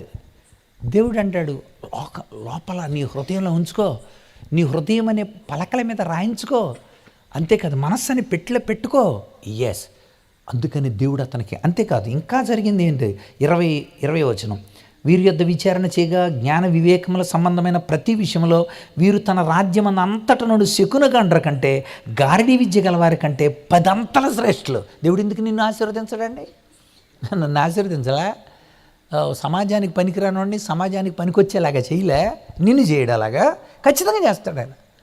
ఒక సైకలాజికల్ డిజార్డర్ ఉన్నవాడు సైకాలజిస్ట్గా చేయలే, నేను ఎందుకు బతుకుతున్నానన్న స్థితి నుండి ఎందుకు బతకాలో చెప్పలా, నీ జీవితాన్ని కూడా అలా మారుస్తాడు. అంటే దేవుని యొక్క కార్యం నీ జీవితాల్లో జరగటాని కోసం దేవుడు నిరంతరం నీ మనసులో నాటనివ్వండి, మీ చెవులలో నాటనివ్వండి. మరి మన చెవులే మందం ఎక్కితే ఎలాగా? చెవులలో నాటని, నా మాట విని దాని చొప్పున చేసేవాడు బండ మీద తన ఇల్లు కట్టుకొనినా బుద్ధిమంతుని పోలి ఉన్నాడు. మత్తయి 3:24 నుండి. కనుక నా మాట విని దాని చొప్పున చేసేవాడు నిత్య జీవము కలిగిన వాడు అని అన్నాడు. ఖచ్చితంగా యోహాను సువార్త 5:24. కనుక దేవుని మాట మన హృదయాల మీద నాటబడితే, అందుకోసం మనల్ని మనం జాగ్రత్తగా చూసుకోవాలా. అదే భక్తి అంటే. భక్తి చేయటం అంటే ఏంటనుకున్నారు? దేవుడు ఫోటో కనపడితే దండం పెట్టేసుకోవటం, లేకపోతే బైబిల్ని కళ్ళకద్దుకోవటం, లేదా బైబిల్ని తలకడ తిండి కింద పెట్టుకోవటం. ఎక్కువ మంది అలాగే పెట్టుకుంటారు, తలకడ తిండి కింద పెట్టావు అని సుయ్యమని ఎక్కేద్ది అనుకుంటారు వాళ్ళు. లేకపోతే గుండెకాయల మీద పెట్టడం, బైబిల్తో దిష్టి తీయటం. ఇది కాదు. వాక్యము నీ నోట, నీ హృదయంలో ఉండాలి, నీ దగ్గర ఉండాలి. అందుచేతనే తన్ను తాను జాగ్రత్త పడటం నేర్చుకోవాలి. సెక్యూరల్. SOS అంటే తెలుసా మీకు? SOS అని ఈ మధ్యన రోడ్డు పక్కన SOS బాక్సులు పెడుతున్నారు. SOS బాక్సులు రోడ్డు పక్కన కనపడుతుంటాయి. ఏంటంటే ఆ ప్రాంతంలో సెల్ పనిచేయదు. అక్కడ కనుక నీకు ఏదైనా ప్రమాదం జరిగితే, అక్కడ కనుక నేను ఎవరైనా ఏడిపిస్తుంటే, అక్కడ ఏదైనా అసాంఘిక కార్యం జరిగితే వెంటనే SOS బాక్సులు అలా నొక్కితే ఇమ్మీడియట్గా 11 ఏరియాలకు వెళ్ళి అక్కడ నుండి నీకు సహాయం 6 నిమిషాల్లో వచ్చేద్ది. మన కారు ఆగిపోయింది, నా సెల్ పనిచేయట్లేదు, అక్కడ వెంటనే SOS నొక్కా. SOS available, save our souls అని అర్థం. నువ్వు రక్షింపబడటానికి కోసం అక్కడ పెట్టాడు. అక్కడ అది నొక్కకుండా నా కారు పడైపోయింది, అమ్మో నేనేం చేయాలి, నాకు దిక్కెవడు లేడు అని ఏడవకూడదు. నువ్వు SOS ఆల్రెడీ అవైలబుల్. దేవుడు నీకు అందుబాటులో ఉన్నాడు. అయ్యా నువ్వు ఉన్నావని నాకు తెలిసింది. వెంటనే 6 నిమిషాలు వచ్చేసారు వాళ్ళు, కారు వేసుకుని వచ్చేసారు. అంతే వచ్చి ఏంటి సార్ ముందు అడిగారు, ఇది పొజిషన్ అని. వెంటనే అడిగారు, ఇది పొజిషన్ అన్న. వెంటనే మా టైర్ మార్చడానికి కోసం వాళ్ళే సహాయం చేసి వాళ్ళు చేసి వెళ్ళారు. కనుక నీకు అందుబాటులో ఉంది SOS. మా బాబుకు జ్వరం వచ్చింది, డాక్టర్ గారు పారాసిటమాల్ సిరప్ రాసి SOS అని రాశారు. ఈ SOS ఏంటి సార్ అని అప్పటికి నాకు తెలియదు SOS అంటే, నిజంగా తెలియదు. నేను అడిగాను ఏంటండి SOS అంటే, మందు నీకు ఇచ్చేసాం కదా. అవునండి, ఇక మందు వేయాల్సిన బాధ్యత ఎవరిదే? మీదే, డాక్టర్ గారిది కాదు. ఇక ఇచ్చేసాడు ఆయన, చెప్పేశాడు ఆయన. బైబిల్ ఇచ్చేశాడు, మందిరం ఇచ్చేశాడు, దైవజనులు ఇచ్చేశాడు. చెప్పడానికి కోసం దైవజనులు చెప్పేస్తున్నారు. ఇక బాధ్యత నీదే. SOS నువ్వు చేసుకుంటే బాగుపడతావు, చేసుకోకపోతే నాశనం అవుతావు. సీతాకోచిలుక తీసుకొచ్చి అడిగాడు మనవడు, తాతగారు సీతాకోచిలుక చచ్చిపోయింది బతికింది చెప్పండి అన్నాడు. తాత ఒకసారి చూశాడు, చచ్చిపోయింది అన్నాడు అనుకోండి, లేదు తాత బతికుంది అని వదిలేస్తాడు. లేదు బతికుంది అన్నాడు అనుకోండి, ఈ గోటుతో ఇలా చంపేసి చచ్చిపోయింది తాత అన్నాడు. అందుకని తాత ఆలోచించి, సీతాకోచిలుక చచ్చిపోవాలన్నా బతకాలన్నా నీ చేతుల్లోనే ఉందిరా అన్నాడు. నాశనం అవ్వాలన్నా బాగుపడాలన్నా నీ చేతుల్లోనే ఉంది. నీ నిర్ణయం మీద ఆధారపడింది. ఎందుకంటే దేవుడు అనంతుడైన దేవుడు. నాటబడి, ఎంత అద్భుతమైన పదాలని అక్కడ వాడాడు. అందుకని నాటబడిన వారవై, మందిరాల్లో నాటబడిన వారై అండి, మహిమ కోసం నాటబడిన వారై. మనం అంతా నాటబడాలి. వారను నాటబడిన వారై, ఆకు వాడక అంటే నాటబడాలి. సంఘములో నాటబడిన వారై అంటాడు కొలస్సీ పత్రిక 2:6. సంఘంలో నాటబడాలి, యేసుప్రభులో నాటబడాలి. అలా నాటబడి ఉండాలంటే ముందు నీ లోపల దేవుని వాక్కు నాటబడం. రైట్. రెండవది, ఒకటి మాని, రెండవది నాటబడి. ఎలా మాంటామో తెలుసుకున్నాం, ఎలా నాటబడుతుందో కూడా తెలుసుకోవాలి. ప్రతిరోజు మీరు బైబిల్ చదవాలి, ప్రతిరోజు ప్రార్థన చేసుకోవాలి. బైబిల్ చదవటం అనేది దేవుడు నీతో మాట్లాడటం, ప్రార్థన చేయటం అనేది నువ్వు దేవునితో మాట్లాడటం. మనకు ప్రియమైన వాళ్ళతో ఎన్నోసార్లు ఫోన్ చేసుకుంటాం. మరి యేసయ్యతో మనం మాట్లాడుకున్నామా? యేసయ్యతో అన్ని విషయాలు చెప్పుకున్నామా? ఆయన అన్నీ నీకు కావలసిన అన్నిట్లో ఆయన ఇస్తానని అంటున్నాడు. ఆయనతో నీ సంబంధాన్ని, ఆయనతో నీ ఆత్మీయమైన స్థితిని, ప్రభా ఇది నా పరిస్థితి, అలా ఒప్పుకున్నాను నేను, అలా చెప్పుకున్నాను నేను, అలాంటి నిస్సహాయతను యేసయ్యతో చెప్పుకున్నాను నేను. ఎవరు లేరు ప్రభా ఇంత ప్రేమించేవాళ్ళు. అందరూ నా కళ్ళ ముందే, నేను వ్యాధిగ్రస్తుడిగా ఉన్నప్పుడు 10th క్లాస్ పరీక్ష రాయడానికి వెళ్ళాను. అలా రాస్తున్నాను, ఫిట్స్ వచ్చేసింది. లెక్కల పరీక్ష మళ్ళీ ఫిట్స్ వచ్చేసింది. సైన్స్ పేపర్ 2 ఫిట్స్ వచ్చేసింది. 3 పేపర్లో ఫిట్స్ వచ్చింది. పరీక్ష పోయింది. అయితే సెప్టెంబర్ దాకా ఆగమన్నారు. సెప్టెంబర్ దాకా ఆగి తాడేపల్లిగూడెం సెంటర్ ఇచ్చారు. తీసుకెళ్తుంటే మధ్యలోనే ఫిట్స్ వచ్చేసింది. మళ్ళీ మార్చి చింతలపూడి ఎగ్జామినేషన్లో ఫిట్స్ వచ్చేసింది. మళ్ళీ సెప్టెంబర్ పోలవరం ఎగ్జామినేషన్లో ఫిట్స్ వచ్చేసింది. మళ్ళీ మార్చి జంగారెడ్డిలో సుమారుగా 7 సార్లు 10th పోయినండి.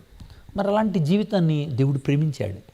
నీ యొక్క ఎబిలిటీ కాదు దేవుడు చూసేది, నీ అవైలబిలిటీ. గుర్తుపెట్టుకోండి. నువ్వు ఎంత గొప్పడివి, నువ్వు ఎంత స్కిల్ ఉంది నీకు, అది కాదు దేవుడు చూసేది. దేవుడికి ఎంత అందుబాటులో ఉన్నాను, ఎంత అందుబాటులోకి వచ్చాను, దాన్ని బట్టి ఉంటుంది. నేను ఆయనకు అందుబాటులోకి వెళ్ళాను, అందుకే దేవుడు నా జీవితాన్ని మార్చాడు. కనుక ఇక్కడ 3వ విషయాన్ని చెప్పి నేను ముగిస్తా. కనుక ఇక్కడ రాయబడిన మాట, దుష్టత్వాన్ని మాని లోపల నాటబడి నీ ఆత్మలను రక్షించడానికి శక్తి కలిగిన వాక్యాన్ని మీరు సాత్వికంతో వాక్యాన్ని అంగీకరించండి, వాక్యాన్ని ప్రేమించండి.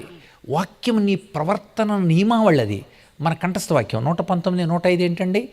నీ వాక్యము నా పాదములకు దీపము, నా త్రోవకు. అంటే అర్థం ఏంటి? దాని అర్థం ఏంటి అసలు? నా త్రోవ వెలుగు, నా పాదాలకే దీపం. అంటే అర్థం ఏంటి? ఒకటి నడక, రెండవది నడత. నడక ఇట్స్ కాల్డ్ ఫిజికల్గా ఎలా నడవాలో చెప్పుద్ది వాక్యం. రెండోది నడత, గుణాత్మకంగా ఎలా నడవాలో చెప్పుద్ది. ఒకటి దిశ, ఎటు వెళ్ళాలో చెప్పుద్ది. రెండవది దశ, ఎలా వెళ్ళాలో చెప్పుద్ది. అందుకు వాక్యం. నీ దిశ, నీ దశ, నీ గుణాత్మకమైంది, నీ భౌతికపరమైనది. నువ్వు ఎటు వెళ్ళాలో, ఎలా వెళ్ళాలో నిన్ను నిర్దేశించేది దేవుని వాక్యం. అందుచేత అన్నాడు, దాన్ని రక్షించడానికి ఈ వాక్యం నీలో ఉంది.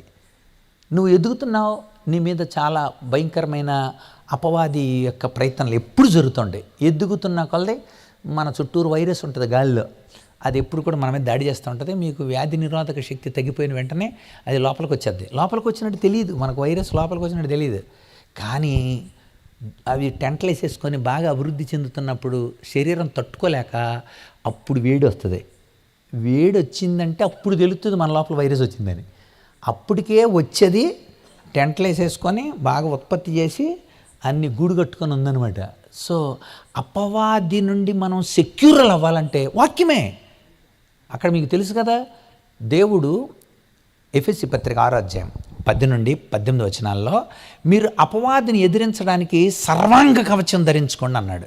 సర్వాంగ కవచం అవన్నీ కూడా ఎఫెన్సే, అన్ని డిఫెన్స్ ఎఫెన్స్ 2 ఉంటాయి అందులో.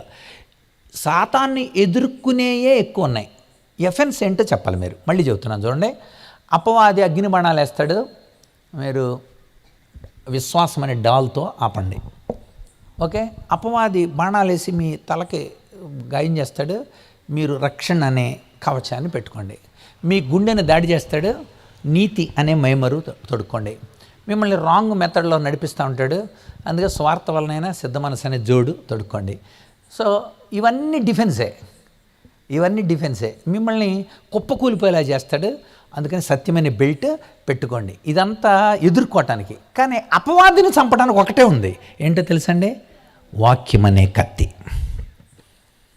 ఇవన్నీ మనం సెక్యూర్ చేసుకోవటానికి, లోకం నుండి మనం సెక్యూర్ చేసుకోవటానికి రక్షణ అనే కవచం పెట్టుకోండి, నీతిగా బతకండి, సత్యంతో నిలబడండి, విశ్వాసం అనే డాలు పట్టుకోండి, సిద్ధ మనసు అని జోడేసుకోండి. కానీ డిఫెన్స్ మెకానిజం ఇవన్నీ ఉంటే ఎఫెన్స్ ఏంటనుకున్నారు? ఒకటే వాక్యం అనే ఖడ్గం. కనుక వాక్యం ఎంత ప్రాధాన్యత కలిగిందో దానికి లోబడండి. మీరు దానికి లోబడండి. నెపోలియన్ బోనాపార్టీ మీకు అందరికీ తెలుసు. ఆయన ఇలాగ అన్నాడు, అద్భుతమైన సామ్రాజ్యాన్ని స్థాపించాను నేను. సీజర్ అద్భుతమైన సామ్రాజ్యాన్ని స్థాపించాడు. అంత మాత్రమే కాదు, సీజర్ మాత్రమే కాదు, అంత మాత్రమే కాకుండా ప్రపంచాన్ని గెలుచుకుంటూ వెళతాననుకున్న ది గ్రేట్ అలెగ్జాండర్ కూడా అద్భుతమైన సామ్రాజ్యాన్ని స్థాపించాడు. కానీ యేసయ్య ప్రేమ సామ్రాజ్యాన్ని స్థాపించాడు అన్నాడు. అంటే ఆయన సామ్రాజ్యం ప్రేమ, ఆయన మాటల్లో ప్రేమ, ఆయన క్రియల్లో ప్రేమ, ఆయన వాక్కు కొన్ని కోట్ల మందిని బతికించింది. ఆయన మాట్లాడిన మాట ప్రపంచంలో అనేక మందిని మార్పుకు దోహదమైంది. కనుక ఎంత ఆశ్చర్యం! దానికి లోబడండి, మీరు దానికి లోబడండి. వాక్యము నీ హృదయం లోపలికి, అందుకని వాక్యం లోపలికి వచ్చింది అనుకోండి, చదవండి ఆ మాట. యోహాను సువార్త 2 మాటలు చెప్పి నేను ప్రార్థన చేస్తా. 2 వచనాలు చదవండి, ప్రార్థన చేస్తా. ఇది మీకు శుభవర్తమానం. యోహాను సువార్త 8వ అధ్యాయం 31 మన కంఠస్థ వాక్యం ఇది. చూడండి ఇక్కడ ఏమని రాయబడిందో. కాబట్టి యేసు తను నమ్మిన యూదులతో, మీరు నా వాక్యమందు నిలిచిన వారైతే, అంటే విధేయులైతే నిజంగా సత్యాన్ని తెలుసుకుంటారు, అప్పుడు సత్యము మిమ్ములను స్వతంత్రుల్ని చేస్తుంది. అంటే ఏంటి? మీరు వాక్యంకి విధేయులైతే సత్యం తెలుసుకుంటారు, సత్యము మిమ్ములను స్వతంత్రుల్ని చేస్తుంది.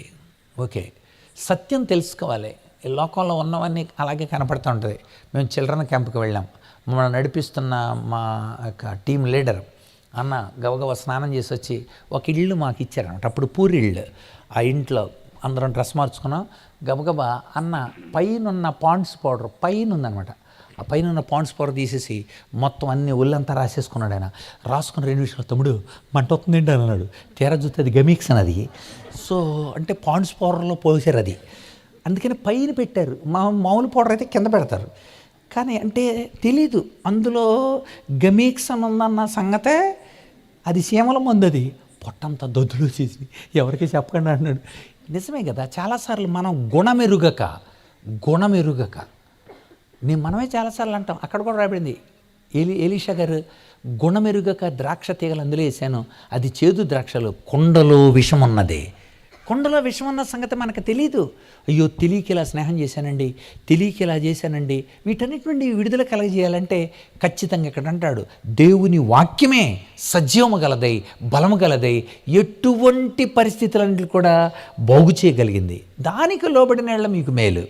దేవుని వాక్కుకు మనం లోబడినప్పుడు ఎలాంటి పరిస్థితులైనా కూడా దేవుడు మనల్ని స్వతంత్రులు చేస్తాడంట.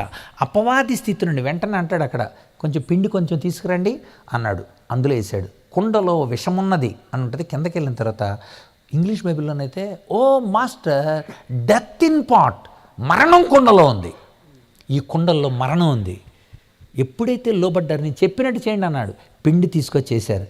ఆ తర్వాత ఏ జబ్బును కనిపించకపోయాను అని ఉంది. అంటే అర్థం విడుదల, విమోచన, స్వతంత్రత. తినడానికి యోగ్యమైంది అది, ఆ కూర, ఆ యొక్క ఆహార పదార్థం. ఎస్, ఈరోజు నీలో ఉన్న విషం విరుగుడవ్వాలి, నువ్వు ఉపయోగపడాలి. అప్పుడు అలా చేయాలంటే సత్యం నీ లోపలికి రావాలి. వాక్కు సత్యం. యోహాను సువార్త 17:17 వాక్కు సత్యం. ఆ సత్యం మీ లోపలికి వచ్చిందనుకోండి. మనం ఈ పాట పాడతాం కదా, హోంగే కామియా అని మనం క్రితం ఆగస్టు 15 పాడేవాళ్ళం. అందులో ఒక వచనం ఇంగ్లీష్లో ఇలా ఉంటుంది, the truth shall make us free, the truth shall make us free, the truth shall make us free some day, oh deep in my heart I do believe the truth shall make us free one day. సత్యము మిమ్ములను ఏదో ఒక రోజున స్వతంత్రులుగా, ఆ సత్యం యేసు ప్రభువే. యేసయ్యని నమ్మితే స్వతంత్రుడు అవుతావు. సాతాను నుండి స్వతంత్రుడు అవుతావు, మరణం నుండి స్వతంత్రుడు అవుతావు, పాప బంధకాల నుండి స్వతంత్రుడు అవుతావు, ఆలోచనల నుండి స్వతంత్రుడు అవుతావు. లెక్క చేయవేక అపవాదిని కాళ్ళ కింద చితక తొక్కిస్తానన్నాడు. గుర్తుపెట్టుకోండి. అందుకని అన్నాడు, వాక్యానికి మీరు విధేయులు అవ్వాలి. అపవాది వచ్చి అంటే యేసుప్రభు వెంటనే వాక్యాలు తీసి అపవాదిని జయించాడు, మనకు నమూనా చూపించాడు ఆయన. ఈరోజు మనం దేవుని వాక్య దర్శనానికి మనమందరం నిజంగా లోబడితే వాక్యము నిరంతరం మన జీవితాలలో అద్భుతంగా పనిచేస్తుంది. అది దేవుడు మనకిచ్చే ఒక అద్భుతమైన మాట. ఈ మాట కూడా చదివి మనం ప్రార్థన చేద్దాం. ఫిలిప్పీలకు రాసిన పత్రిక 2వ అధ్యాయం, ఫిలిప్పీ పత్రిక 2వ అధ్యాయం 13-14 వచనాలు. ఎందుకనగా మీరు చక్కగా అనుకోవటానికి, ఇష్టపడటానికి, కార్యసిద్ధి కలుగజేసుకోవటానికి, తన దయా సంకల్పం నెరవేరడానికి మీలో కార్యసిద్ధి కలుగజేయవాడు దేవుడే. ఈ మూర్ఖమైన వక్రజనం మధ్య నిరపరాధులుగా, నిష్కళంకులుగా, అనింద్యులుగా దేవుని కుమారులనుకుంటూ సంశయాలు, సణుగులు మానేసి సమస్త కార్యాలు చేయండి. అట్టి జనము మధ్య మీరు జీవవాక్యాన్ని చేతపట్టుకొని లోకమందు జ్యోతుల వలె మీరు కనబడుతున్నారు. జీవవాక్యాన్ని చేతపట్టుకొని జ్యోతులుగా ఉండాలి మీరు. జీవవాక్యం మీ చేతిలో ఉందంటే అర్థం ఏంటి? దీనికి లోబడ్డాను. పఠింప శ్రేష్ఠ గ్రంథాము బైబిలు, పఠింప శ్రేష్ఠ గ్రంథాము బైబిలు, అనుదినము పఠించిన ప్రేమతోడ నడుపును, ఓ పఠింప శ్రేష్ఠ గ్రంథాము బైబిలు. అనుదినము నిన్ను నడిపిస్తుంది. డైలీ బ్రెడ్, ప్రతిరోజు కూడా. గుర్తుపెట్టుకోండి, ఈ 3 విషయాలు మనసులో పెట్టుకోవాలి. 1 మాని, 2 నాటబడి, 3వది విధేయులై. ఈ 3 విషయాలు జీవితాంతం కొనసాగాలి. నిజంగా మన జీవితాలలో పరిశుద్ధాత్మ కార్యాలు జరగటానికి కోసం నిరంతరం పరిశుద్ధుని ద్వారా నడిపించబడతా ఉండాలి, పరిశుద్ధాత్మ ద్వారా. 2వది దేవుని వాక్యం ఎప్పటికప్పుడు నాటుకుంటూ ఉండాలి. లోపల పైరు పంట ప్రభువుకు చూపెడతా ఉండాలి. మన జీవితాలలో ఏది తప్పో ఏది ఒప్పో తెలుసుకునే ఆత్మకార్యాలు మన జీవితాల్లో జరగాల. అంత మాత్రమే కాదు, 3వది దాన్ని కొనసాగించుకోవాలా. అందుకు వాక్యానికి విధేయులు అవ్వాలి. వాక్యం మనతో ప్రతిరోజు మాట్లాడుతూ ఉంటాడు. అందుచేత నీ అంతరాత్మలోనో, నీ మనస్సులోనో, నీ భౌతిక శరీరాన్ని కూడా ప్రభువుకు సమర్పించేయి అన్నాడు. అందుకే సహోదరులారా 12:1 రోమాపత్రికలో ఇలా రాస్తాడు, సహోదరులారా పరిశుద్ధమును దేవునికి అనుకూలమైన సజీవ యాగంగా మీ శరీరాలు ఆయనకి సమర్పించేయండి. ఆయనకి సమర్పించేయండి. నిజమే, ఆయనకి సమర్పించేయాల. మన జీవితాలు ప్రభువుకు సమర్పించినప్పుడు మన జీవితాలలో ఉన్నతమైన గొప్ప కార్యాలు మన జీవితాల్లో జరుగుతాయి. ఎవరైతే నేను ఆ తర్వాత 2 సంవత్సరాల తర్వాత రాజమండ్రి దగ్గర చెప్పాను కదా, నేను గోకవరం ప్రాంతం నుండి ఒక ఆమెను తీసుకొచ్చారు సియోన్ కుమార్ గారు. అన్నయ్య గారు, మీరు నీతి గురించి మాట్లాడారు కదా, ఆ రోజున మిమ్మల్ని స్టేజీ మీద నుండి ఒక ఆయన కిందకి లాగేశాడు చూసారా, ఆయన యేసు ప్రభుని నమ్ముకున్నాడండి. అంతేకాదు, ఒక ఆమె ఏమో కూడా జేబులు కొట్టే దొంగతనాలు, బస్సుల్లో దొంగతనం చేసేది, ఆమె యేసు ప్రభుని నమ్ముకుందండి. వాక్యం వాళ్ళలో పనిచేసిందండి. ఆమె చెబుతుంది సాక్ష్యం. పిల్లలకే ఇంజెక్షన్ చేసి ఒళ్ళో పెట్టుకొని ఎందుకు తీసుకెళ్తారో చెబుతుంది. ఆ పిల్లలు ఆడపిల్లోళ్ళు కాదని 1000 రూపాయలు రోజుకి అద్దిస్తామని ఆ పిల్లల్ని అడ్డు పెట్టుకొని దొంగతనం ఎలా చేస్తారో చెబుతుంటే ఆశ్చర్యపోయాను నేను. ఎలా మారారు ఈ దొంగలు? ఎలా మారారు వీళ్ళంతా? దేవుని వాక్కు. ఇప్పుడు అక్కడ అద్భుతమైన ఆ దొంగతనాలు, అందులో చాలామంది మానేసి అక్కడ మందిరం కట్టబడింది. ఆ మందిరంలో ఉన్నారు. వాళ్ళ పిల్లల కోసం చక్కగా మిషన్ ట్రైనింగ్లు పెట్టి అనేకమైన SUPW social useful product works అక్కడ చేయిస్తూ దాన్ని చాలామంది అందులో దేవుని నమ్ముకొని సుమారు 40 మంది అక్కడ ఆరాధన చేస్తున్నారు. నిజంగా ప్రతి సంవత్సరం వెళ్తాను నేను అక్కడ వాళ్ళని బలపరచడానికి కోసం. ఎందుకు చెప్తున్నానంటే వాక్కుకి అంత పవర్ ఉంది. సాధు సుందర సింగ్ సత్యవాక్యమును చించేసి కాల్చేసినాడు క్రీస్తు శిష్యుడయ్యే. ఎలా అయ్యాడు? ఇదే భక్త సింగానాడు బైబిలును ద్వేషించి శక్తి కలిగిన క్రీస్తు భక్తుడాయే. బైబిల్ని ద్వేషించినాడు. మనుషులు వెళతంటే రాళ్ళు ఇసిరినాడు. ఎలాగయ్యాడు? పుడమిని పండిత పురుషోత్తముడు కూడా క్రీస్తుని తరించి ధన్యుడాయే. వాక్కు మనిషి జీవితంలో అంత ప్రభావం తీసుకొస్తుంది అనమాట. ఈరోజు మన జీవితాల్లో ఆ వాక్కుకు విధేయులు కండి. ఖచ్చితంగా ఆ వాక్కును హృదయాల మీద రాసుకోండి. దేవుని ఆత్మతో నడిపింపబడండి. అట్టి కృప పరిశుద్ధాత్మ మనకందరికి అనుగ్రహించునుగాక. తలలో ఉంచని ప్రార్థన చేద్దాం. యవనస్తులైన మన జీవితాలలో ప్రభు ఇచ్చిన ఈ మాటల్ని మనసులో భద్రం చేసుకుందాం. నాటబడి మన జీవితాల్లో మాని నాటబడి విధేయులై ఉండాలి. అందుకు దేవుడిచ్చిన ప్రాథమిక సూత్రాలు మనం పాటిద్దాం, మేలు పొందుదాం, అనేక మంది మేలుగా ఉందాం. ప్రేమ కలిగిన తండ్రి, నీ నామను బట్టి వందనాలు నాయనా. దాసులు మోయసాన్ని బట్టి స్తుతిస్తున్నాం. మీరు అనుగ్రహించిన ఈ మంచి తరుణాన్ని బట్టి వందనాలు. యవనస్తులు నీ వాక్యమును జాగ్రత్తగా చూచుకొనుడి చేతనే కదా తమ ప్రవర్తనను బాగు చేసుకుంటారు. లేఖనంలో మీరు రాయించారు.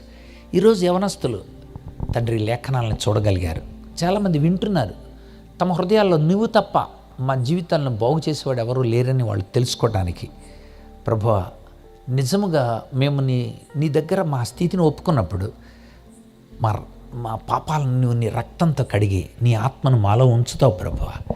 మా ఆత్మలో మీ ఆత్మ ఉన్నప్పుడు, మా మనస్సు ఆత్మ అధీనంలోకి వెళ్ళినప్పుడు, ఆత్మానుసారమైన మనుషులుగా మేము సమాధానం ఎలా పొందుతామో లేఖనం నుండి మాతో చెప్పారు. యేసయ్య, నీకు వందనాలు చెల్లిస్తున్నాం.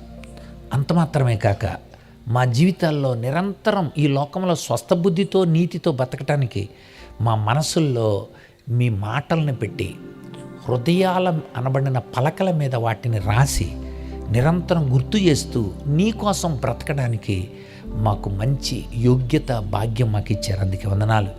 అంత మాత్రమే కాదు, ప్రతి దినము నీ ప్రత్యక్షత పొందుతూ ప్రభువా, వాక్యానికి లోబడిన వారమై వాక్యం చెప్పినట్టుగా మేము